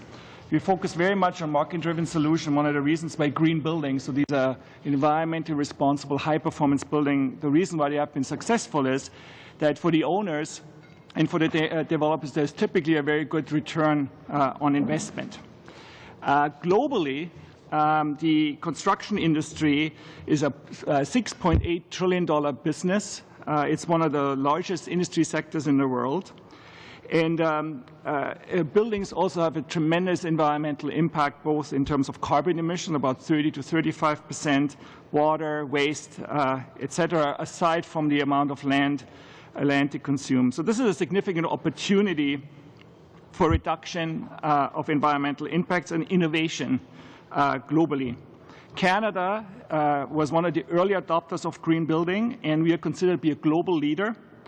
We are often visited by delegations from all over the world, including China, Europe, Latin America, for our expertise in this area in designing high-performance buildings and communities.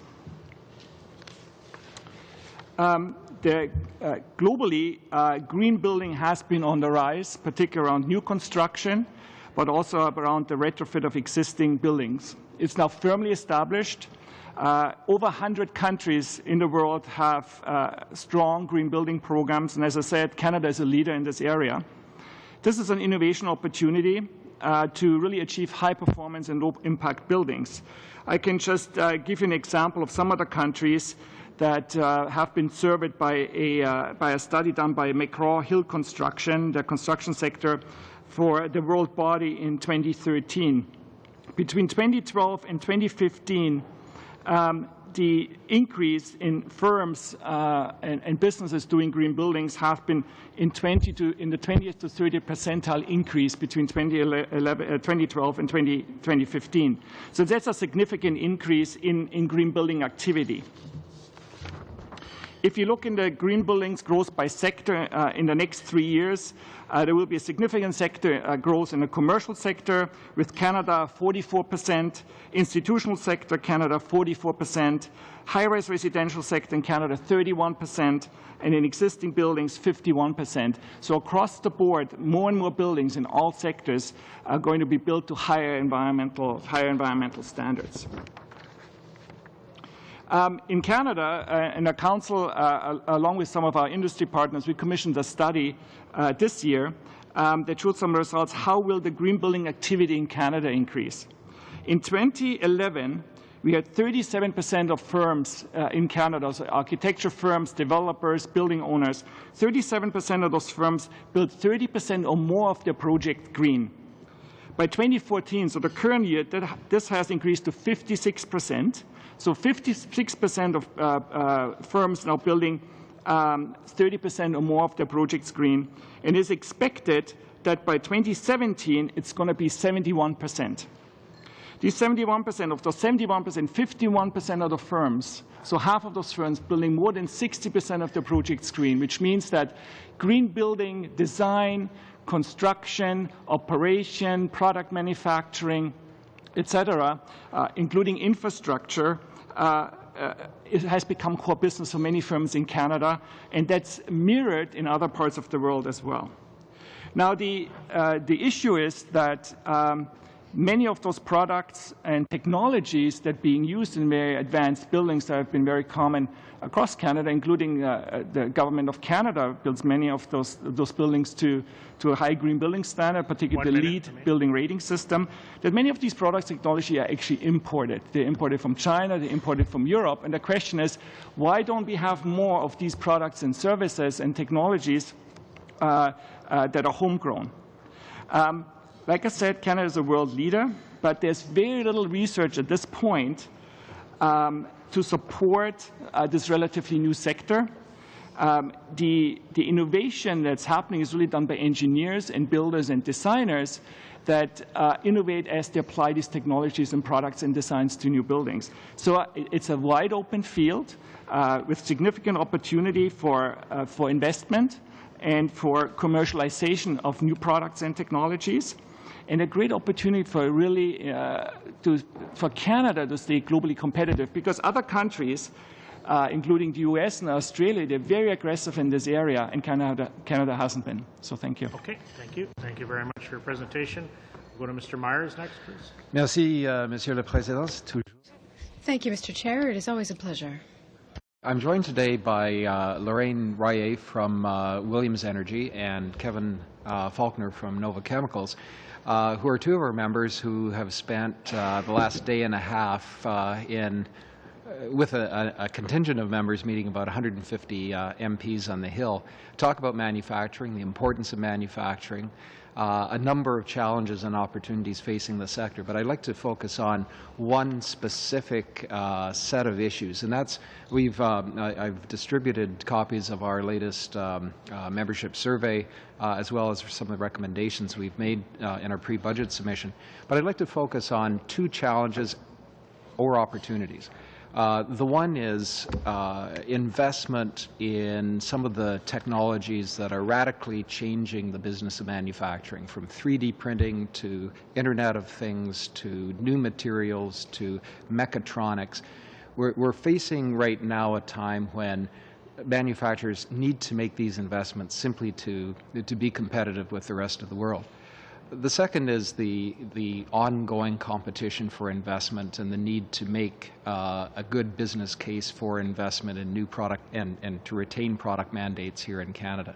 And the one policy measure that I would like to speak to is the accelerated depreciation for investment in machinery and equipment. This has been an exceptionally important measure for manufacturers. It has given them an upfront cash flow of about 10.4% in every dollar of investment. But as a result of this, we are now seeing record levels of investment in machinery and equipment in Canadian manufacturing. It's a very, very successful tax measure, not only to incent investment, but also to attract the investment that we need to grow this very important sector. I'd like to ask Lorraine Rayet to say a few words. She's much more literate than I am on this issue, and she can speak to some of how important it is in her own business. Thanks. And staying within the 5 minutes. Yes. So, as the chair knows, Williams is a large natural gas infrastructure company headquartered in the United States, but with assets in Canada. We're that essential middleman that gathers, processes, and delivers natural gas and natural gas liquids to our customers. We have an innovative gas processing business in Alberta. We capture natural gas from oil sands. We process and separate it and create marketable products like propane and ethylene and ethylene. These things get turned into plastics and a whole host of other products. We are actually well positioned to take advantage of supply growth coming from new shale reserves in the United States and in Canada, and this means that we're a company with choices as to where to invest next. It's in this context that I can speak about the accelerated capital cost allowance. We have a project we have announced for Canada in Alberta that will be in the order of around $1 billion that is still undergoing some internal scrutiny as we continue to refine our engineering and implementation plans. Not knowing whether the 50-50 flat ACCA will continue or whether the rate would revert back to the old 30% declining balance is one factor that could impact our economic decision here. What we do know is that the old declining balance of 30% is at a disadvantage when compared to what the U.S. system uses for depreciation of equipment used in the manufacture of chemicals and fertilizers, those specific comparisons. Having examined the two systems, we calculate that with all other things held equal, the difference in CCA rates between Canada and the United States is in fact significant and can have an impact on our investment decision. We wanted to underline this as a current and real-life example of the things that can impact an investment decision in Canada. Of course, there are many, many factors in any business decision, and Williams enjoys doing business in Canada for a variety of good reasons. But we in the Canadian office compete internally in Williams in North America for every investment opportunity, and so every small measure counts, and we have determined through our analysis that this one is a significant factor. That's what I have from my experience. Thank you. Thank you very much, Ms. Royer. And we'll go now to Mr. Murphy, please. Thank you, Mr. Chair. First, please allow me to thank you, as well as all the members of the committee, for your kind invitation. Today, I'll be speaking directly to the topic of how the Canadian cooperative sector can increase the competitiveness of Canadian enterprises through research, development, innovation, and commercialization. In fact, I would like to start by making a recommendation to this committee. Cooperatives and Mutuals Canada is asking the federal government to provide a concrete support to cooperative development by investing $50 million in our Canadian Cooperative Investment Fund. For years, accessing capital has been a major challenge for cooperatives and mutuals, particularly startup cooperatives. Whether it is for new cooperative ventures, business expansions, bridge financing for seasonal operations, or business succession, co-ops need capital to meet the needs of their members and compete in an increasingly competitive marketplace. Unlike publicly traded corporations, co-ops don't have access to the stock market. Although they can seek financing from traditional lenders, member-owned businesses often find it difficult to meet the required equity and asset criteria. Capitalization is not a new issue for co-ops and mutuals. However, in 2012, the Special Committee on Cooperatives undertook a review of the Canadian cooperative landscape. The committee, like the co-op sector, found that capitalization was a problem for co-ops and made the following recommendation: that the Government of Canada review the issue of capitalization of cooperatives, including its causes, effects, and potential solutions. This recommendation did not come as a surprise to the co-op sector. In fact, co-ops had been discussing the development of a national fund for some time to help the sector with its capitalization issue. The recommendation, however, solidified the sector's resolve for the development and implementation of our own national investment fund.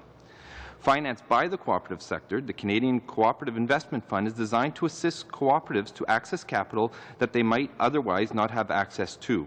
It will be a national fund that is knowledgeable about cooperatives and mandated to structure investments appropriate to cooperative principles and the role of capital in cooperatives.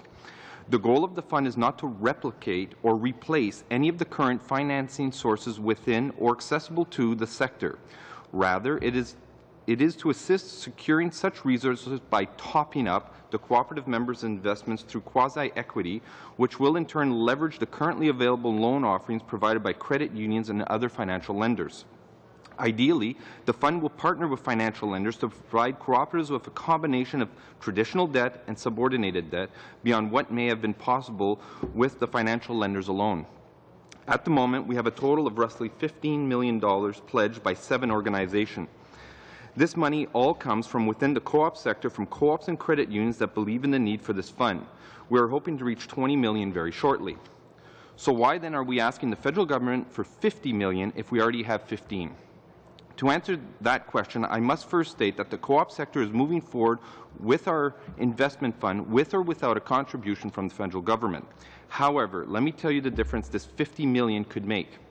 With a $20 million fund, we are predicting that over 10 years, the fund would provide 180 investments totaling roughly $45 million and create approximately 3,600 jobs across the country. Now compare that to a federal contribution of $50 million, bringing the fund total to $70 million. Over the same 10-year period, we are predicting 735 investments totaling $183 million and the potential to create over 14,500 jobs.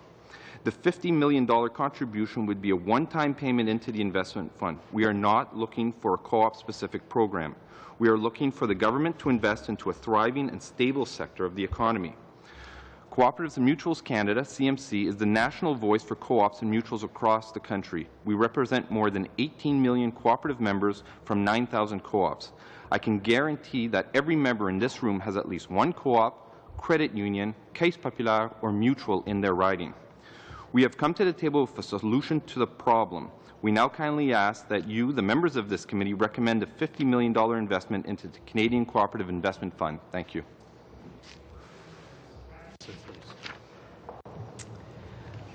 Good afternoon. ITAC is grateful for the opportunity to join you for this discussion on fiscal measures to increase business competitiveness through innovation and commercialization. I'm Karen Atkinson. I'm with Ernst & Young, and I also chair ITAC's Tax and Finance Committee. ITAC is the voice of Canada's information and communications technology industry. Some important points about this industry: it contributes $155 billion to Canada's economy, 1 million jobs, and at $4.8 billion annually, it is the largest private sector investor in R&D in the nation, by far. We strongly believe that ICT adoption is the engine of growth and can power up productivity across all industries and all sectors of our economy. Our experience has taught us that the recipe for building sound businesses is based on new innovations. You start with a great idea, you add a great measure of smart men and women to develop and test the idea, and then you bring it to market. At the same time, you need to add some capital to keep those people, their labs and offices going as you go through challenges and bumps on the roads until you finally get to that sweet moment when you actually generate revenue. The secret seasoning in this formula is at least one good customer to help you hone the product and help you tell the world how good you are. Our 2015 pre-budget submission suggested a number of ways that various policy instruments could be used to help make this recipe a success. Let's start with the task of finding the idea. Since the earliest days of Charles Babbage and Alexander Graham Bell, the only reliable route to finding technological breakthroughs is through hardcore grinding out research and development. Canada's own public policy innovations has created tax credits to encourage R&D, and those have helped us build a strong, innovative ecosystem in Canada and an ICT industry that punches above its weight globally. We continue to believe that the importance of tax-based incentives encourages investment in R&D. Our members include the top R&D performers in Canada.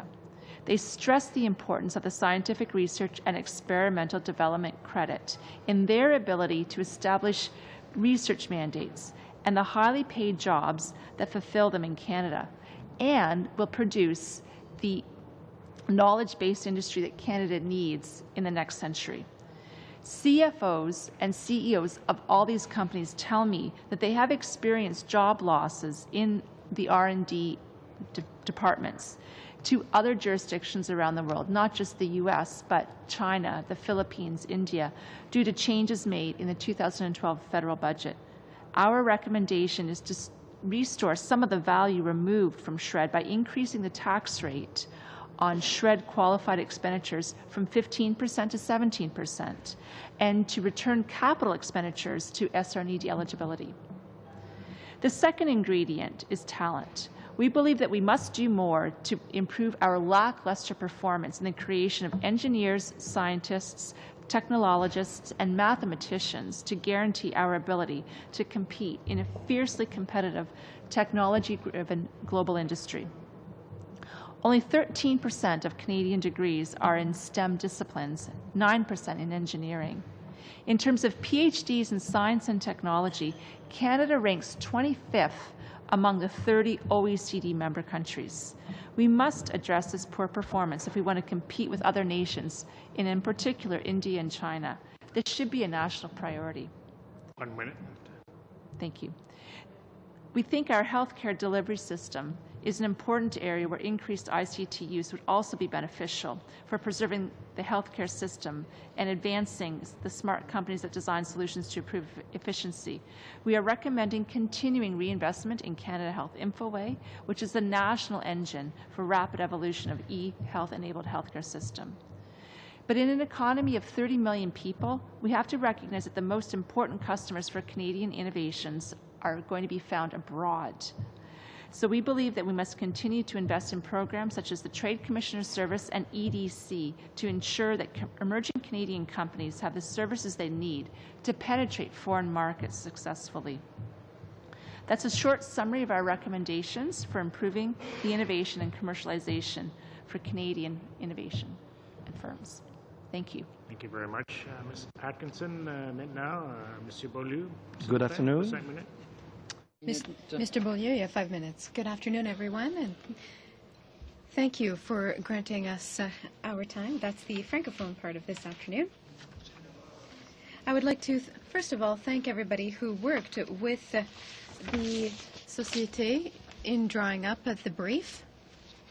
I would like to thank the Marine Biotechnology Centre and the Technopole Maritime de Québec, the Maritime Biotechnology Research Centre, and I would also like to mention the people accompanying me today. It's the innovations in the sector that we want to call your attention to. As mentioned in the brief, I want to talk about the diversity of the maritime economy, which generates many opportunities for cooperation. The maritime economy, or the blue economy, goes well beyond offshore activities. There's fisheries, biotechnologies in the marine sector. We now have projects that also involve geomatics. We have gone well beyond direct applications to the offshore. We're applying technologies that go beyond traditional applications on land. The maritime economy is second in the world when it comes to value added, with a $2,000 billion. That gives you an idea of how important the sector is on the world scale. We are firmly convinced, and we wish to convince you, that oceans can contribute to the world economy. The sector's potential is significant. There are initiatives being launched everywhere. We believe that Québec Maritime, especially in Rimouski, has a center of expertise that can contribute to Canada's initiatives in this sector.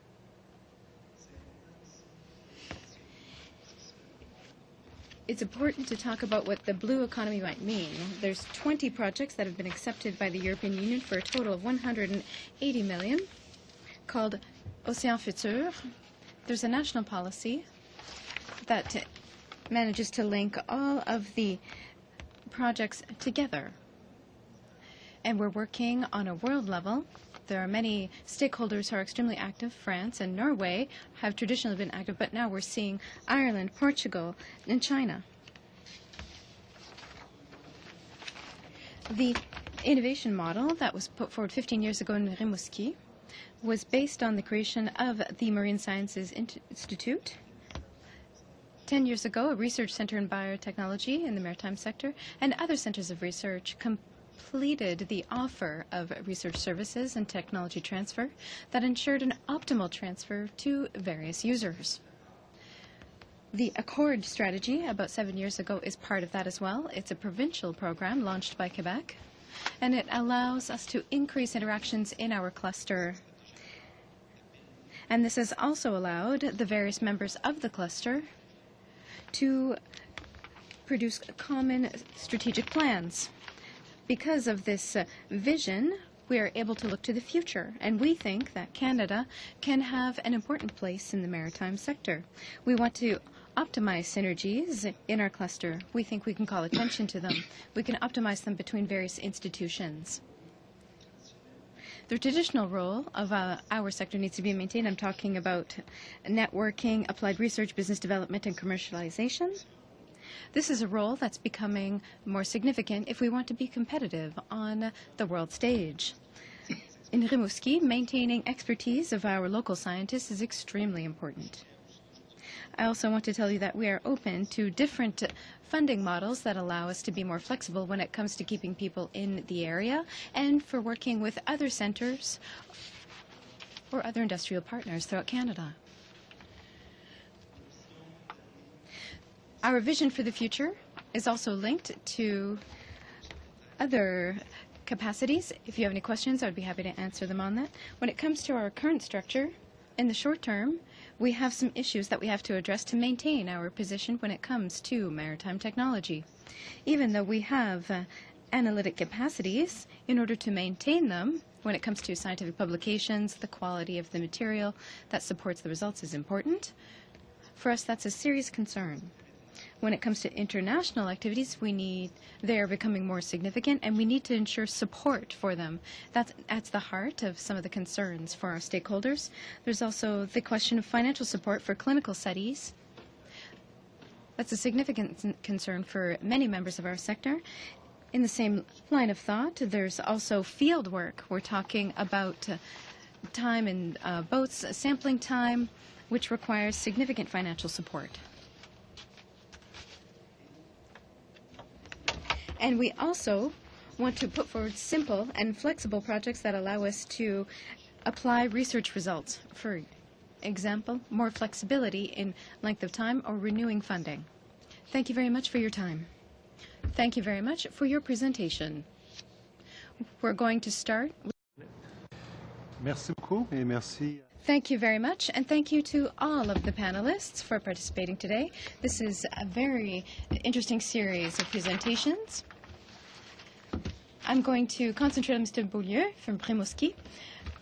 When you talk about the maritime economy, that goes from Vancouver to Halifax to Newfoundland. That's a very interesting sector, but we don't hear a great deal about it when it comes to Canada's industrial sectors and research sectors in Canada. You established a comparison with the European Union, China, and the United States in your brief. We hear very little about what's going on in Canada. Do you have the impression that we're missing the boat here when it comes to the blue economy, or more specifically, to future fields in biotechnology? For example, research that could eventually be marketed in the maritime sector. Where would you situate Canada on the world stage right now? I think that at this point, Canada has an enviable position, but competition is fierce. There are people who have already looked towards getting a maritime strategy that's national in scope, and that has a direct implication for the various departments. These sectors are being pushed ahead. Various departments have seen the potential of the economic development in this sector. Here we're talking about the blue economy, but also about the green economy. Sustainable development is a concern of researchers and developers and businesses when it comes to the maritime economy, and we see more and more that this applies to navigation. There is a concern for sustainable navigation, and this is global in nature. Canadian vessels travel throughout the world. They have to compete with other shipbuilders throughout the world that have projects to make navigation more sustainable. So this is the type of research program that we have here in Canada. We want to help our industrial partners remain competitive worldwide. In the areas that are impacted by the blue economy, there are several that pertain to offshore shipping, maritime transportation, marine infrastructure. But when we talk about biotechnology that's marine in nature, or sectors that really depend on research and development for the future, what projects are you talking about exactly? Could you give us the examples of some types of products that these sectors may have in mind? For biotechnology, yes, in particular. In terms of biotechnology, there's a health impact that's very promising. There's a cosmetic sector, there's nutrition.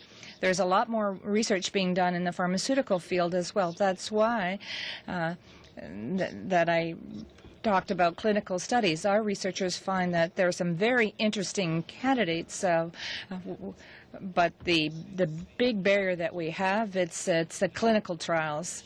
So we have to be more effective in the number of clinical trials that we do, particularly in the marine sector. We must not forget that in pharmaceutical development, new products are very rare given all the legal barriers. But there's also the issue of the molecular sector that we've had some very positive clinical trials here. So this is where the development is occurring. Yes, this is a trend that is global. You know, in terms of recommendation, you're not asking for specific amounts of money, but you have asked for efforts in research and development. Are you trying to look for financial support, research tax credits to enable businesses to deal with the burden of having to get all the financing available? What type of obstacles that do you have in mind here? I would provide you with a partial answer, but I would ask my colleague to answer more fully because she's Director of Research. I have a role of coordination. There are a lot of research centers, and our Director Generals spend a lot of time implementing financing or asking for additional financing. With 3-year funding, they may spend a year and a half just in seeking renewal of this financing. And in the research centers, well, this funding is very important. These people are very performing, particularly when it comes to research, and in terms of business development, they also play an important role. So it's very difficult for these people to look into international markets. You talked about financing for Quebec. You talked about the Quebec agency in particular. Is this something that is uniform from one region of the country to the other? Based on my personal experience, I would say that we do have projects in Quebec that are different from the other projects in other provinces. These aren't major differences, but I would say that the projects are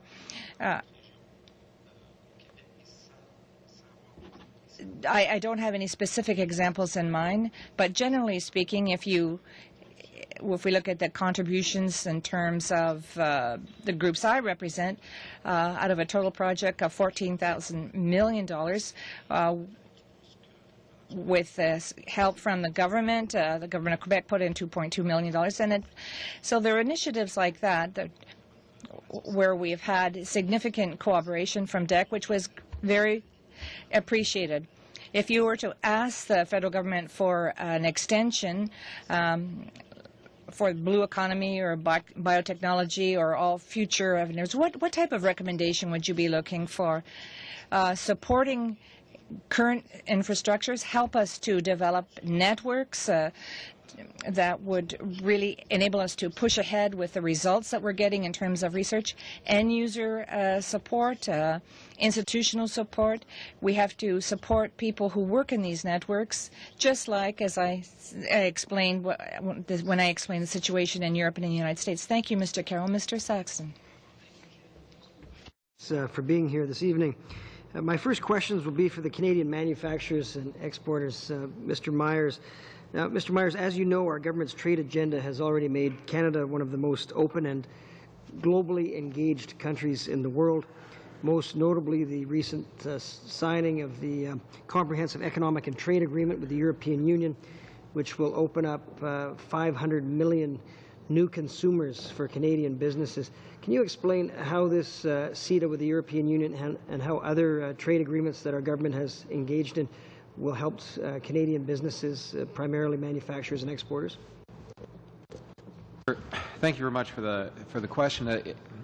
I think our comprehensive economic trade agreement with Europe is a real game changer, and for Canada's advantage here, we will be very shortly the only country in the world with access, not only the European market, but to the American market without a lot of the hindrances and trade obstacles that stand in the way. And it's not only tariffs.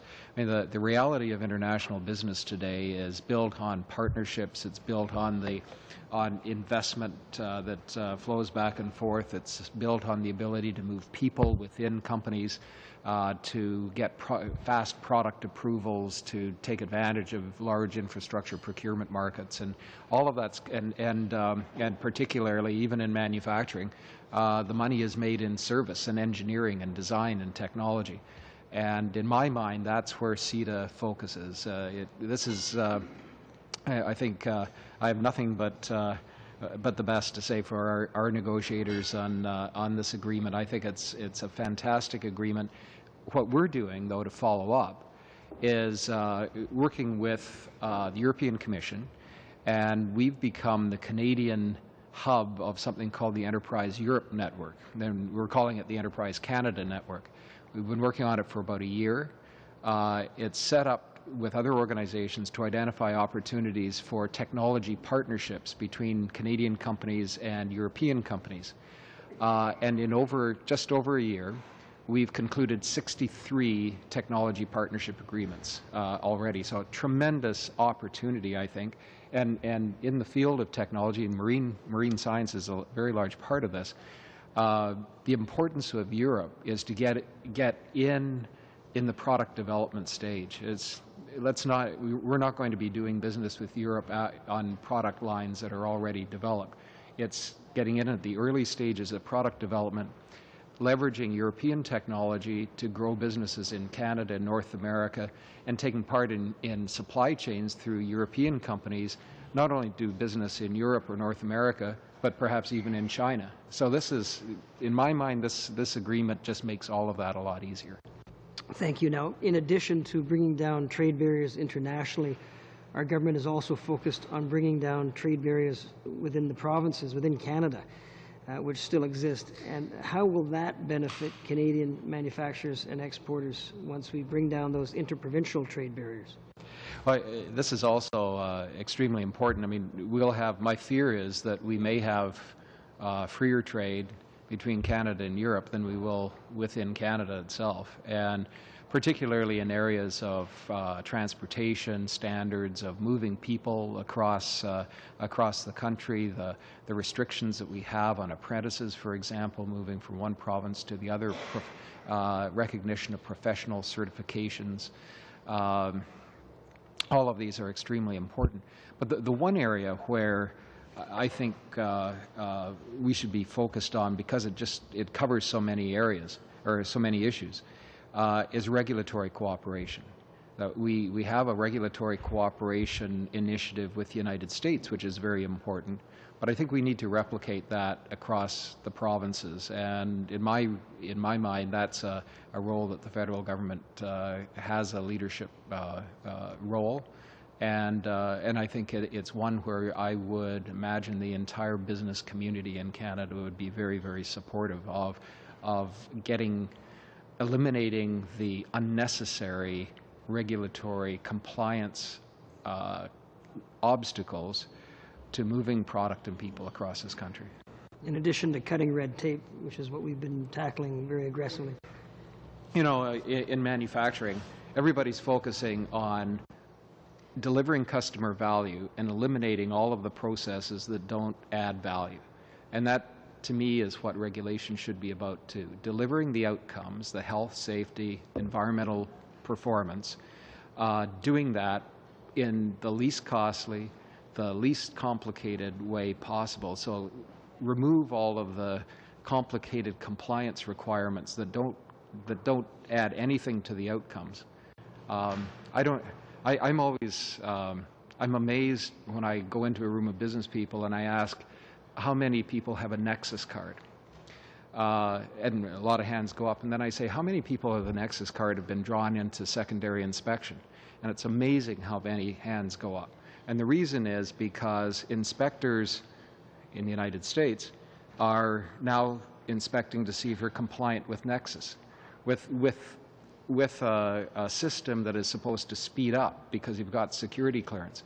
But in my mind, that's a perfect example of why do we need this? I mean, it's not adding to greater security here. It's simply putting in place another set of compliance requirements that are totally unnecessary, and that's the type of, it's apparent in many, many other areas of regulation, but exactly the type of thing that we should be looking to eliminate. Thank you very much. Chair, how much time do I have? You've got about 30 seconds. 30 seconds. Very quickly, for Cooperatives and Mutuals Canada, you've asked for $50 million investment from the federal government in your fund. My question is, what sort of investment is this intended to be?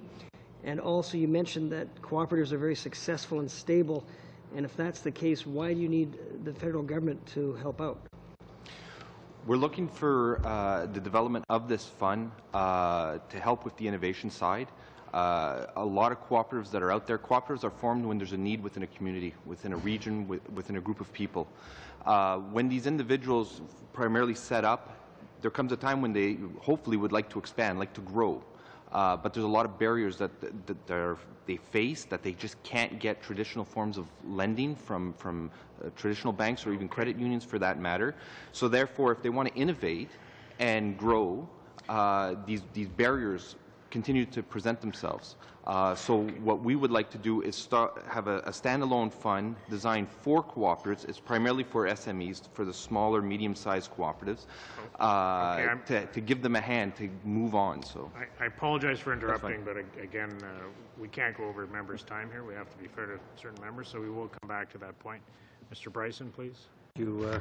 Mr. Myers, would an EI premium holiday for new hires help your members create jobs? Well, I think payroll taxes, period, are, especially in when companies are looking at creating jobs, they're looking at the total expense of employment. And so, yes, a reduction in premiums tied to job creation, I think, would be a very useful policy measure. Thank you very much. For Ms. Atkinson and Mr. Myers, recent changes, I'm saying in the last couple of years, to the SHRED program, have they had a negative impact on investment in research and commercialization for your members? You go ahead. Thank you. Yes, our members have told us that it has caused reductions in their R&D spending in Canada, both in terms of real jobs and, more importantly, in terms of longer-term projects. Although the SHRED program is complex and can be cumbersome, the one main value that our members value about that program is that it does offer some predictability, and it offers a consistent way of ensuring development across all sectors. And that is true for both large R&D performers who really are the backbone of innovation, because when those companies grow, fail, undergo changes, they generally spawn out new, smaller technologies. But it's also true for the SMEs, because they need the larger companies there to provide support, technological expertise as they fail, which they always do as they go through the innovations. And I guess I'd focus particularly on the elimination of capital expenditures from the SHRED. I know the logic behind it, at least in Jenkins' report, was to make it easier to file and to remove some of the complication from it. But I can tell you from many of our companies, if they're going to make R&D decisions or investments, the issue is not whether or not necessarily they would make the investments. It's whether they would make the investments in Canada. Thank you very much. Mr. Myers, making permanent the accelerated capital cost allowance, would that increase certainty help your members invest in innovation and productivity enhancement in Canada over the current situation of 2 years? Yeah, I think it would. In many companies that, and like Lorraine's and Kevin's, for instance, the investment horizon, the planning cycle may take 4 or 5 years to do that, and of course you're not eligible for the accelerated write-off until the equipment is actually in place. So there are many companies that can't take advantage of this in their planning cycle and therefore revert to the old 30% depreciation rule in their business plans, which makes it more difficult to secure the investment. Great stuff. Thank you very much. Mr. Murphy, we have two trends right now that I think cooperatives may be able to help us address. One is that 50% of the small businesses in Canada will be sold in the next 10 years, and that creates a lot of economic uncertainty. Secondly, we have sustained high youth unemployment and underemployment issues. Could the cooperative movement, could this $50 million be leveraged in such a way that it could help management and workers within these small businesses form cooperatives to actually succeed and take over small businesses that are currently in play? Definitely. The models that we have used to create this national fund are based on several provincial and regional funds that currently exist. One of the great examples is Arctic Co-op out in, it's based in Winnipeg, but as the name implies, it deals with the territories. And exactly that, where small businesses in a community, a local grocery store is about to shut down, the employers want to develop a workers' co-op to take over that business. And this is the exact intention of this fund, is to help those workers out. The workers themselves don't have the capital to come to the table and buy outright the business, so they need that little extra help. And if they go to a bank or a credit union to get that loan, the banks, they simply say sorry. And even the credit unions will say sorry. So the loan is to be, the fund is to be on the side to assist with that group to access that capital. Thank you very much. Mr. Mueller, you're saying that Canada is not doing as well as the U.S. in terms of investing in green building. To what extent, first of all, eco-energy retrofit grants and tax credits, when those were operating, did they help? Did the cancellation of them, of course, render a reduction in those kinds of investments? Secondly, how can government procurement help create more green investment in general, but also more greening of design and construction in Canada? Oh, interesting. Thank you.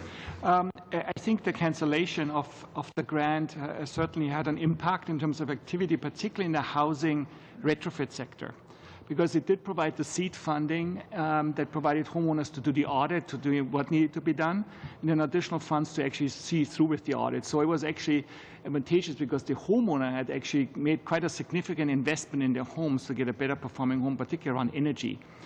With the disappearance of the grant, obviously that is no longer the case. Some provinces, I think, are still maintaining a program, but not to the same extent. So it hasn't been, like on that sector, particularly the housing retrofit sector, we have like 12 million homes in Canada. It's a big sector, lots of emissions, lots of energy, water use, and so on. It hasn't had a positive effect, and it hasn't really been replaced with anything that we have seen in a meaningful way. So in housing, there are many homeowners that go through our programs, but mainly on the new construction because we don't have a retrofit program. So we're trying to get the new housing stock to be better performing, but the existing housing stock is in big need, not to figure out how to do it, but actually incentivizing to do it. Because we know how to do it, we just need the seed funding to actually follow it through because you need money for energy improvements. Okay. Thank you. On your second question, I'm sorry, we are over time, and we'll have to return to that. I apologize, but I'm trying to be fair to every colleague. Yeah. Okay. Sorry. Okay. Thank you. I'll go to Mr. Keddy, please. Chairman, welcome to our witnesses.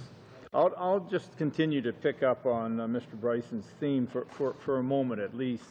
It's only a moment. You know, the whole idea of green building, I think is I'm not sure that it's one that we have to sell to Canadians. I think Canadian consumers have already bought in. And your own statistics, 2011, 27% of 30% of projects were green. 2017, you're expecting 71% of projects to be green. You know, people are not putting in oil furnaces, they're putting in geothermal heat. People are buying, you know, air exchangers now because the quality and the technology is so superior to what it used to be.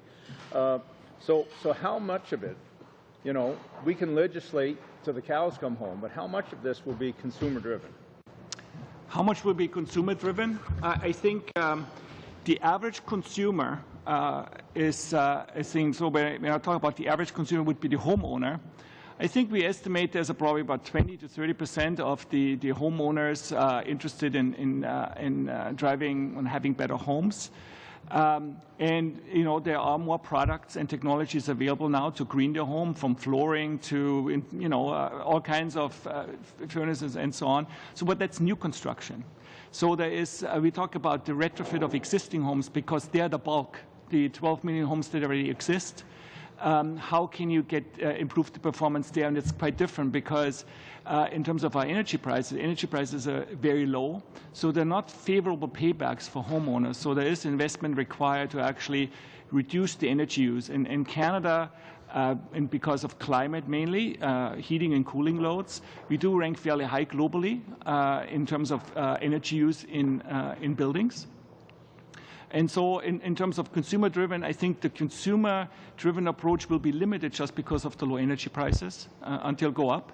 And so the driving come actually from the commercial sector right now. It's the developers, it's the landlords that want to see a bigger investment, making a bigger investment in buildings, and they want to have access to better and better technologies that are homegrown, so they don't necessarily have to deal with technology and products that come from China and come from Europe. So if there's a big issue, that they can be better serviced, and they also get the results that they're looking for. And we're talking about very low energy buildings, so very advanced buildings that, you know, where the investments are of like $500 million per building, that want to be on a very high end. So it's the strive to be net zero, to be net positive across the kind of commercial office sector now. I appreciate that. I have to cut you off for a second here because, you know, what you're saying is, my point was, a lot of this will be consumer-driven. I truly believe it is consumer-driven, and I would disagree in most of it's because of energy prices. Energy prices may be inexpensive compared to other jurisdictions around the planet, but energy prices are expensive compared to what they used to be in Canada. So even on retrofits and new rebuilds, you know, you're putting in thermal pane windows. You're doing everything you can do to bring your energy costs down. In jurisdictions like New Brunswick, like Ontario, like Nova Scotia, where energy costs are high, you're going to do everything you can, and that should feed into your business with all by itself.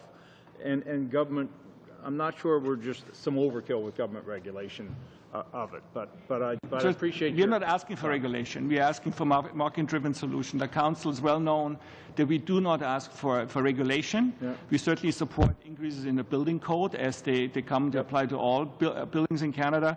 But we're looking really for market-driven solutions because, like I said, we know how to do it. We know how we get a return on the investment. Just home retrofit is not one where you have a big return on the investment. In the other sectors, you do get that. Yeah. Thank you. Appreciate that. Mr. Myers, welcome back to this committee. Good to see you. One of the discussions, one of the asks, I guess you have, is the 50% straight line depreciation rate to be made permanent. And if we look at that, you know, make it sustainable, make it predictable. But do you have any numbers to back up what do you have any numbers that would prove what you see to predict what the increase in use by business would be, I guess is the question I want to ask. Well, since 2007, we've seen approximately 8,000 manufacturing establishments disappear from Canada as a result of the recession. Yet, on the other hand, we're at record levels right now of investment in new machinery and equipment.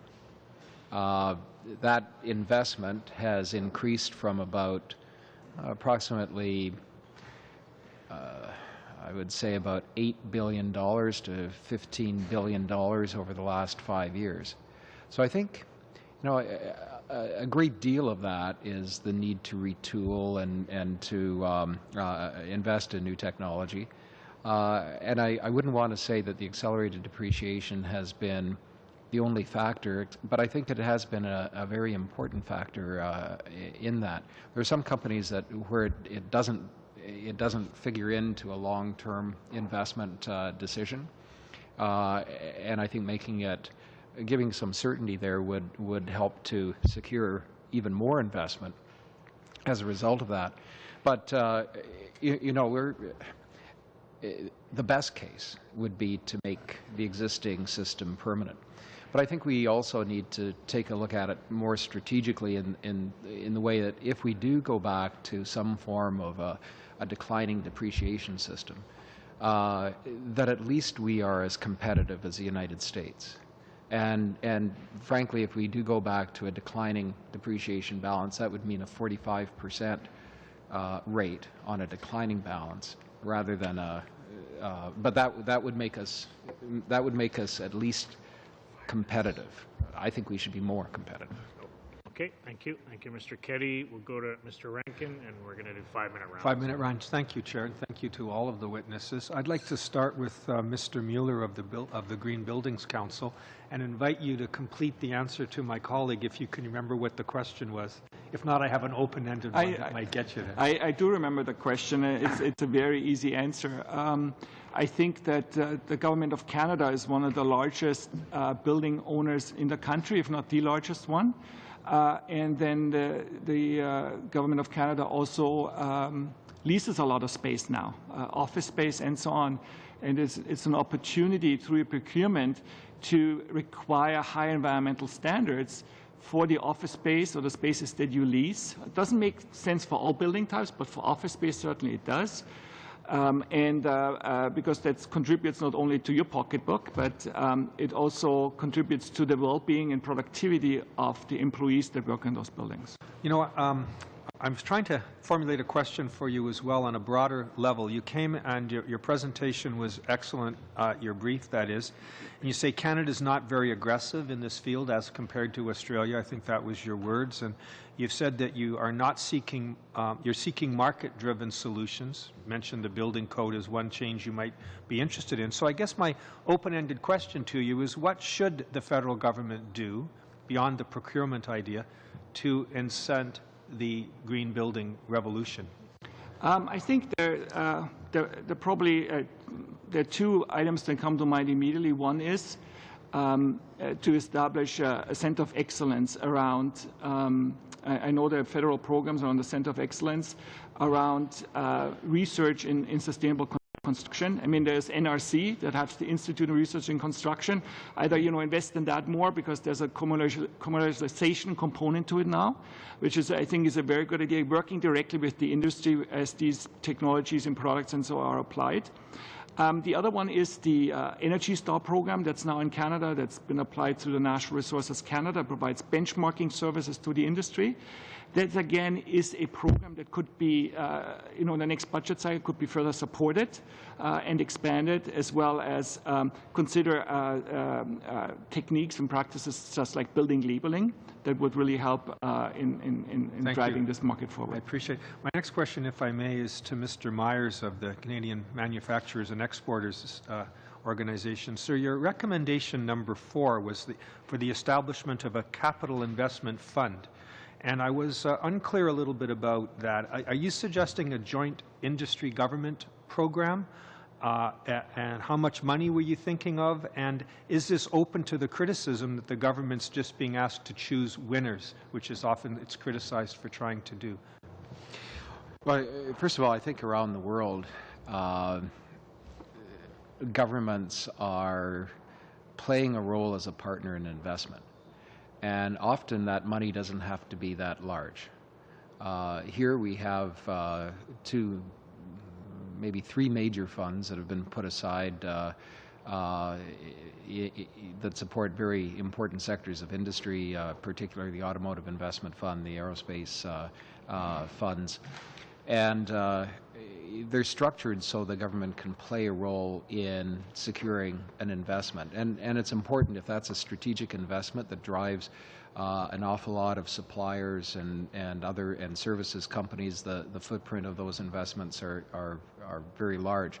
Now, our recommendation is to have a fund that is discretionary where the government can play a role for an investment there, and a fund that is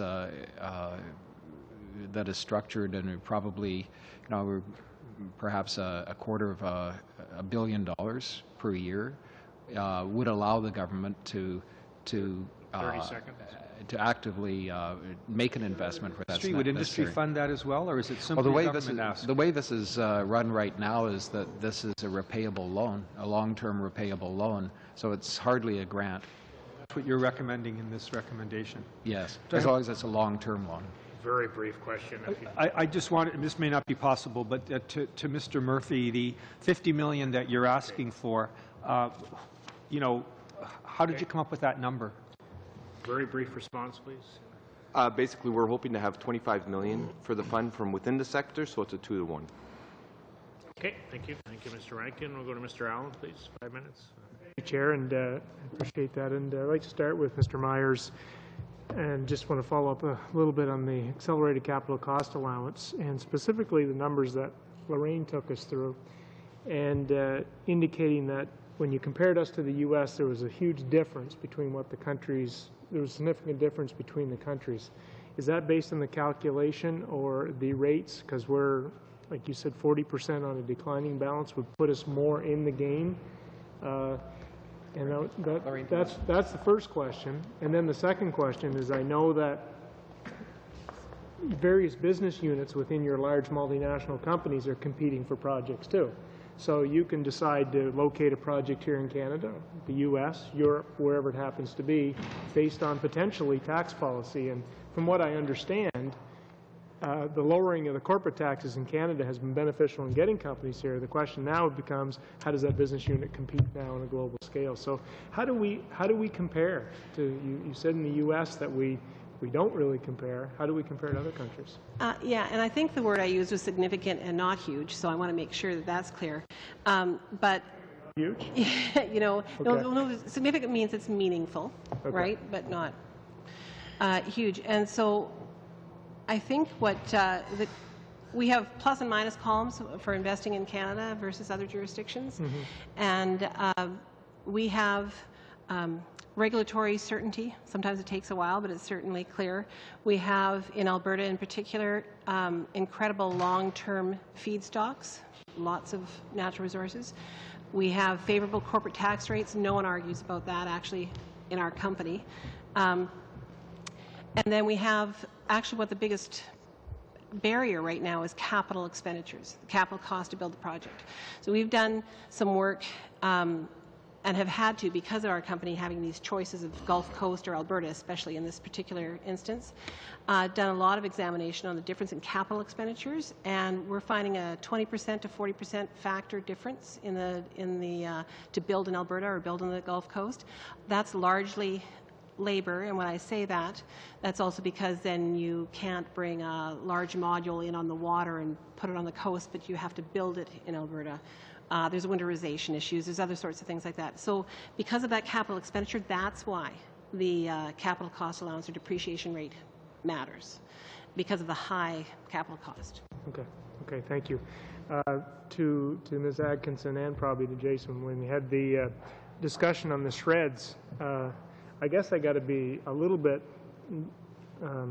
tough on that, because maybe some larger organizations have found that pretty helpful, but some smaller ones haven't. And if you look at the shred program the way it was inconsistent in the application by CRA. It was unpredictable results. And the poor little guy who has to fight CRA through appeals and appeals and appeals can't do it. So I would suggest that it maybe wasn't very effective for everybody, hence why some of the changes. So and including CRA being able to, the expertise to do that. So I just question as to whether maybe the comments with respect to SHRED is glowing or should have been glowing. I'll just provide anecdotal comments from SR&ED performers, and there clearly are, you know, a variety of responses and comments like you have suggested. A lot of the SME R&D performers, albeit the system is complicated and does take up time, they still we're so, I guess, desperate effectively for that initial source of funding in their initial phase of bringing their product to market that they tolerated those kinds of barriers. And they have clearly benefited from the government's generous, you know, continued investment for SMEs in the SHRED program, and are very grateful for that. They're also grateful for the Venture Capital Action Plan and the funding that's taken place there. That's made a tremendous difference. 30 seconds. I think the what they recognize though is that it's an ecosystem. We've got a lot of SMEs and we've got large players. We don't have a lot of what I'll call companies that are 5 to 10 years old that have not been bought out and that are going to be the next global performers, and that's where we need to focus. Okay, thank you. Thank you, Mr. Allen. We'll go to Mr. Cullen, please. The question I wanted to use about the SHRED comments by the manufacturers. Forgive my lack of familiarity with the program as it's described in your comments here. Do you see this as, in a sense, an outstanding liability? You've made some recommendations that they should be in part transferred over. Is that how you would, am I mischaracterizing them? Well, I think it is an outstanding liability for the government. I mean, these are tax credits that at some point, once a company becomes profitable, can be exercised and credited against revenue. So it is to us, we're trying to find a solution that can transfer those credits into some form of direct expenditure program that would support the type of R&D that the companies have been doing. And again, in part, we're trying to look for solutions to overcome some of the problems, and especially for the mid-sized companies or sort of the smaller companies in manufacturing where they are coming up against difficulties. The present lack of profitability for some of those companies to be able to achieve those SHRED credits? Is that what? Because do you see my? I mean, I look at this recommendation. I try to assess its viability and what the cost is to the Treasury to do what you're suggesting here, which would be. Well, these are already liabilities. By your depiction, you know, from the federal government point of view. But you know, if you're particularly in a high-tech business, or in a manufacturing business where capital spending and R&D and product development investment in that is running ahead of profit, as it would be in a growth business, then that becomes very important to be able to exercise those credits where you may not be earning as much revenue as you're spending in R&D. Does your association, Mr. Calderon, a colleague, we're just pulling up the state of manufacturing in Canada over the last little while, and to Statistics Canada, between 2002 and 2011, we lost about 500,000 manufacturing jobs in this country. Does that set up with what your association finds, and how far are we along the road to replacing those 500,000 jobs? It does. We've lost actually about 700,000 manufacturing jobs across the country, even though total levels of sales are actually at record highs. But what we've seen is we're seeing very different things within manufacturing and the business of manufacturing, because some of those jobs have disappeared, and some of the companies have. It was very easy to manufacture in Canada when the dollar was at 65 cents, and today it's more challenging.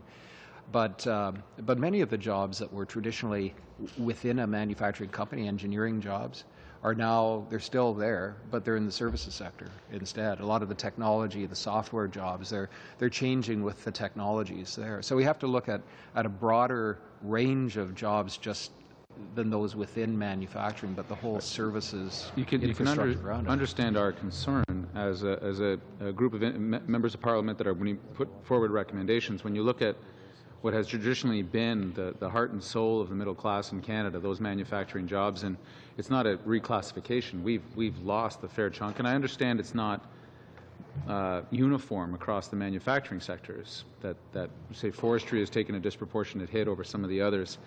I just look at that's a staggering amount of job losses, considering the growth of the population over that time. Just if we had stayed level, we would have increased manufacturing jobs in Canada, if it proportionally so. It's not just 700,000, it's despite the population, and as you say, production growing, and the general wealth of the country also growing. A question, to Mr. Mueller, the introduction and then canceling and then reintroduction and then canceling of the home retrofit program, what does that do to the industry, the small and medium businesses that were involved and engaged with Canadians around the home retrofit program? What was the impact on that industry? Oh, well, I think probably with any industry what that would happen is that it creates a lot of uncertainty. And these individuals that work in that field, they're particularly they're essentially energy auditors, and they're very skilled in terms of working with the builders once the renovation or the new build is underway to identify how buildings can really be built really to high energy efficiency standards. Because while builders have improved, they still do lack like a deep expertise in how to build better homes around environmental performance. But essentially, it happens to they go into other jobs. Some have started working for us on our program. I think there continues to be a growth in that industry, particularly about new home construction. So you have to really distinguish between those two, that there's a demand on new home construction for their expertise, but the business on the existing homes has decreased. Thank you. Thank you, Mr. Cullen. We'll now go to the gentleman celebrating a birthday today, Mr. Van Kesteren. Happy birthday. Listen, at my age, we try not to celebrate those. There's a brownie in the back for you. Thank you, Chair.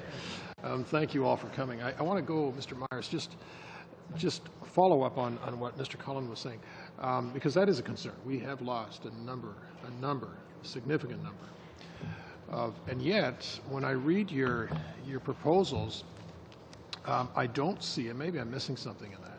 Obviously, we want to grow jobs, but you're not suggesting that we can get those manufacturing jobs back, those ones that we lost? No, well, I mean, a couple of things. I think we've lost a type of job as well as the number of people. We've lost jobs in areas of manufacturing that are low-value commodity products and low-value commodity jobs, and many of those were manual jobs on the shop floor. That's the type of job that has tended to disappear as companies downsized. Also, a lot of people who are nearing retirement age and took early retirement. So we're not going to have the same people. It's not going to be the same job. It's not going to be the same technology. But I can tell you the other thing is we'd be able to create an awful lot more jobs in manufacturing if we could find the people with the right skill sets to come into those jobs. And I think that kind of speaks to some of the other issues that we're facing about how do we build up a system of education and training in this country that makes it easier for people to be employed in some very highly sophisticated businesses. Do we do well in those areas? Are we good at the high-skilled manufacturing jobs? I think when you take a look at the types of jobs in manufacturing, the level that I mean, these are very well-paying jobs. They're not only middle-class jobs, but they're knowledge-intensive jobs. And today, even within manufacturing companies, more and more of those jobs are not necessarily in actually producing things. their skilled trades, their services jobs in engineering and technology and control and quality and things like that.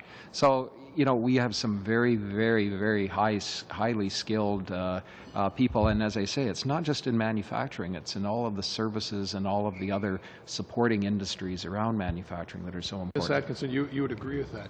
You're nodding your head, so obviously you do. Now, I want to ask you something. One of your budget asks is to eliminate the deficit in 2015, and the government has done that.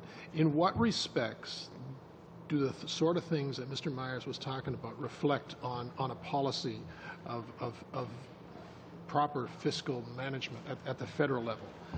How does that help in job creation and in the people that you represent and the stability in their businesses?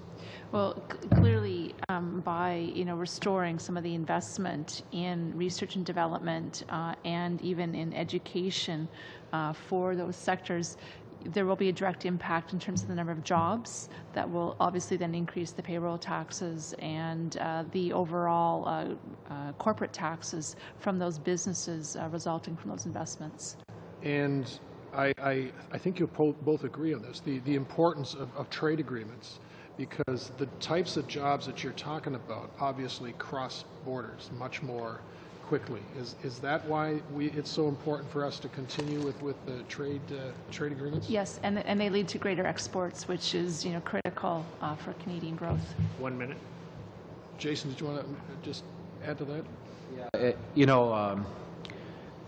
Companies need customers, and it's customers that drive the innovation. It's customers that drive the new product development, the need for new technology, the retooling, and the skills that they require. But the first thing is new customers, and the reality is that Canada is just too small.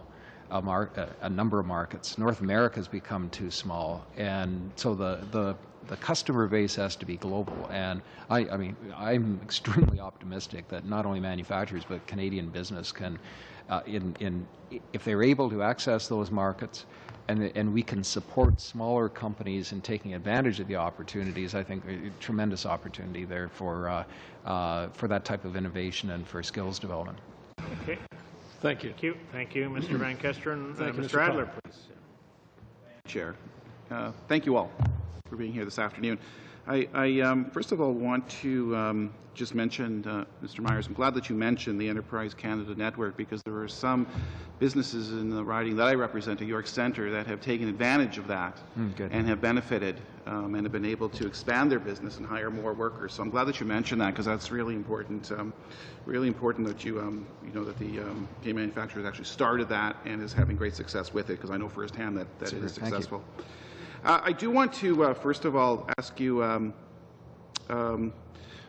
Mr. Murphy, I'm just looking at this, and this is 50. Now, I say this, I preface it by saying that I'm a co-op client, I am a member, I support co-ops, always have, I've been a member for many, many years.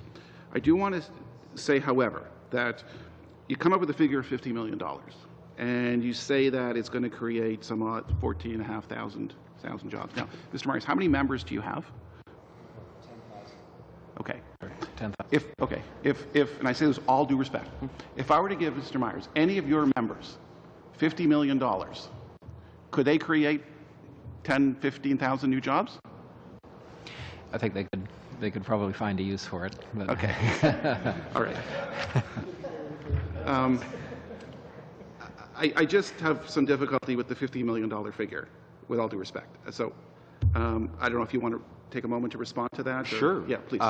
You gave the automotive industry $400 million for an investment fund, and they employ, let's say, 110,000 for direct employment, only in Southern Ontario. Co-ops employ 650,000 across the country. Okay.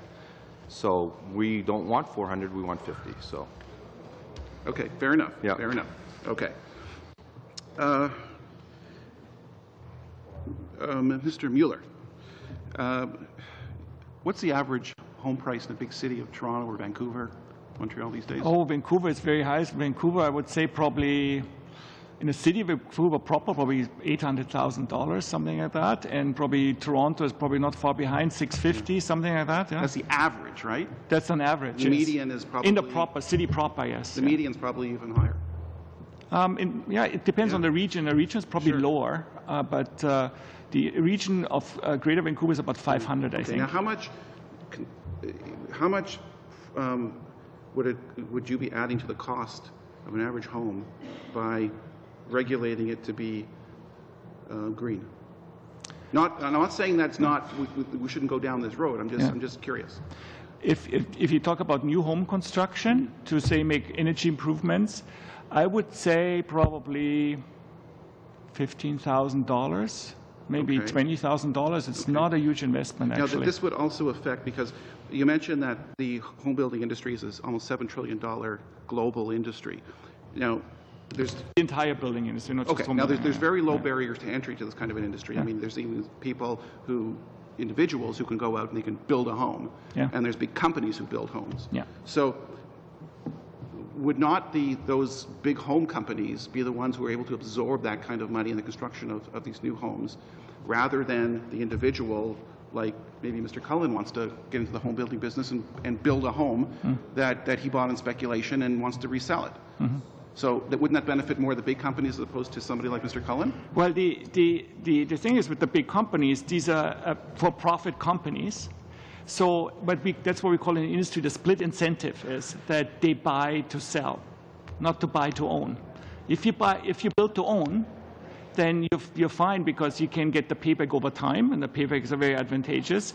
But if you buy to sell, so anything that you invest in that building that you're selling is an extra cost. Okay. But we do see large developers making that investment and actually benefiting from it quite well. But we have also very many small home builders, right? I'm sorry, but I just need to get to Mr. Myers. Yeah, but you get the point, okay, right? I do. Okay, Mr. Myers. Okay, very briefly, Mr. Adler. Sorry? You've got about 30 seconds. 30 seconds, okay. I have two questions here. Okay, I'll go with the one. Our government recently announced a 15% reduction in EI taxes for the next 2 years. Businesses would benefit from that, correct? Yeah, any reduction in EI taxes is going to be a very good. Is the 15% reduction in EI taxes better than a 2-year exemption for new hires, which the NDP have called, has said that it won't work, and that because the EI money belonged to the workers and the businesses, not the government. Is that correct?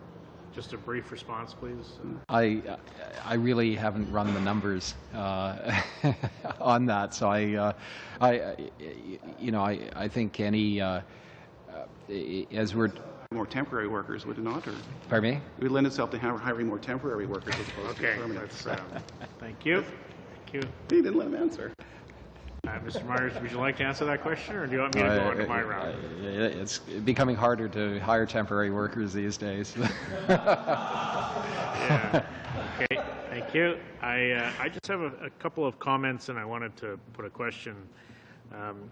First of all, with respect to Ms. Atkinson, I appreciate your presentation. I liked your comments on Canada Health Infoway.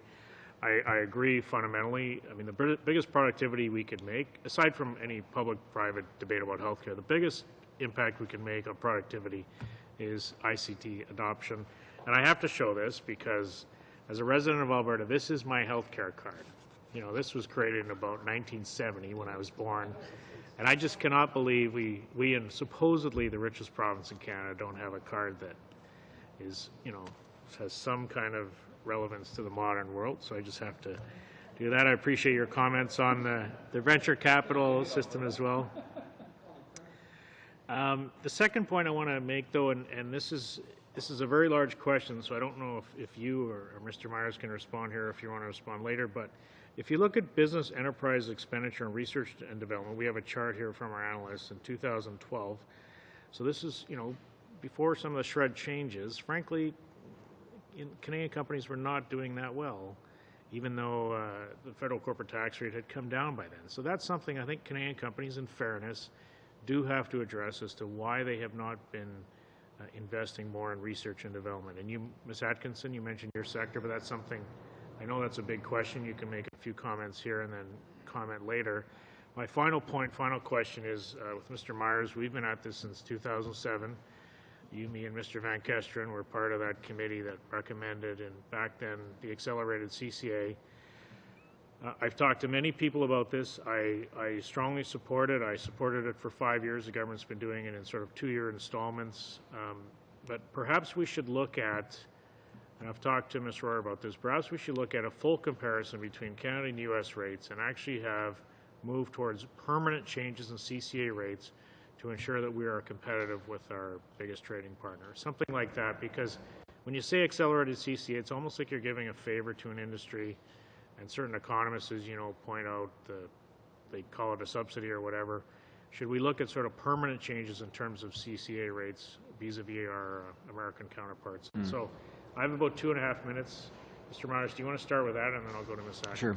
Well, yes, I think that's exactly what we need to do. Not only the rate, but the types of assets that are included in U.S. depreciation rules. That's a good point. I know that this is a new project. The American depreciation rules would depreciate the entire project rather than classes of machinery and equipment, for instance, classes of assets. So there are other factors that apart from the rate. But I agree. I mean, what we should be doing here is trying to set up, in my mind, the best tax treatment for capital investment in North America. And clearly the depreciation rules we've had in place since 2007 have really helped us enormously in doing that. But we'd be totally supportive of putting that in place. Quick question: straight line depreciation, declining depreciation. Do you prefer declining over straight line? Straight line would be much better. It's clear, but on a declining balance basis, I think we'd be looking at a 45% rate to bring it into some level of comparison with the United States. But I know it's difficult to move to a declining or a straight line balance because most of the other depreciation rules are declining balance basis. Okay, thank you. Ms. Atkinson, I have about 2 minutes, so that's your time. Thank you. So in terms of reasons why private sector R&D hasn't been as high as you expect, I think that's what you're looking at.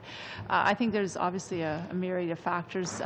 One, I think we're now clearly in an environment where those decisions are now global decisions, and so I think that relative to other jurisdictions where companies are making R&D investments, I don't think that Canada necessarily fared more poorly compared to other major R&D investment jurisdictions. I also think that 2012 was still a year when many companies, especially the larger companies that have the bigger budgets, were still very much coming out of the recession and still very cautious about their R&D investments. There was obviously a lot of speculation about the changes to the R&D system that were leaving companies a little bit uncertain. Okay, I appreciate my time's up. I perhaps will share the chart with you because Canada, at least according to this chart, does not fare well in terms of business investment, but maybe we can share that and then you can have a further response to the committee. I'd appreciate that. Thank you. Thank you so much. I want to thank our panelists so much for being with us. Merci beaucoup à tous. Thank you so much for partaking in pre-budget consultations.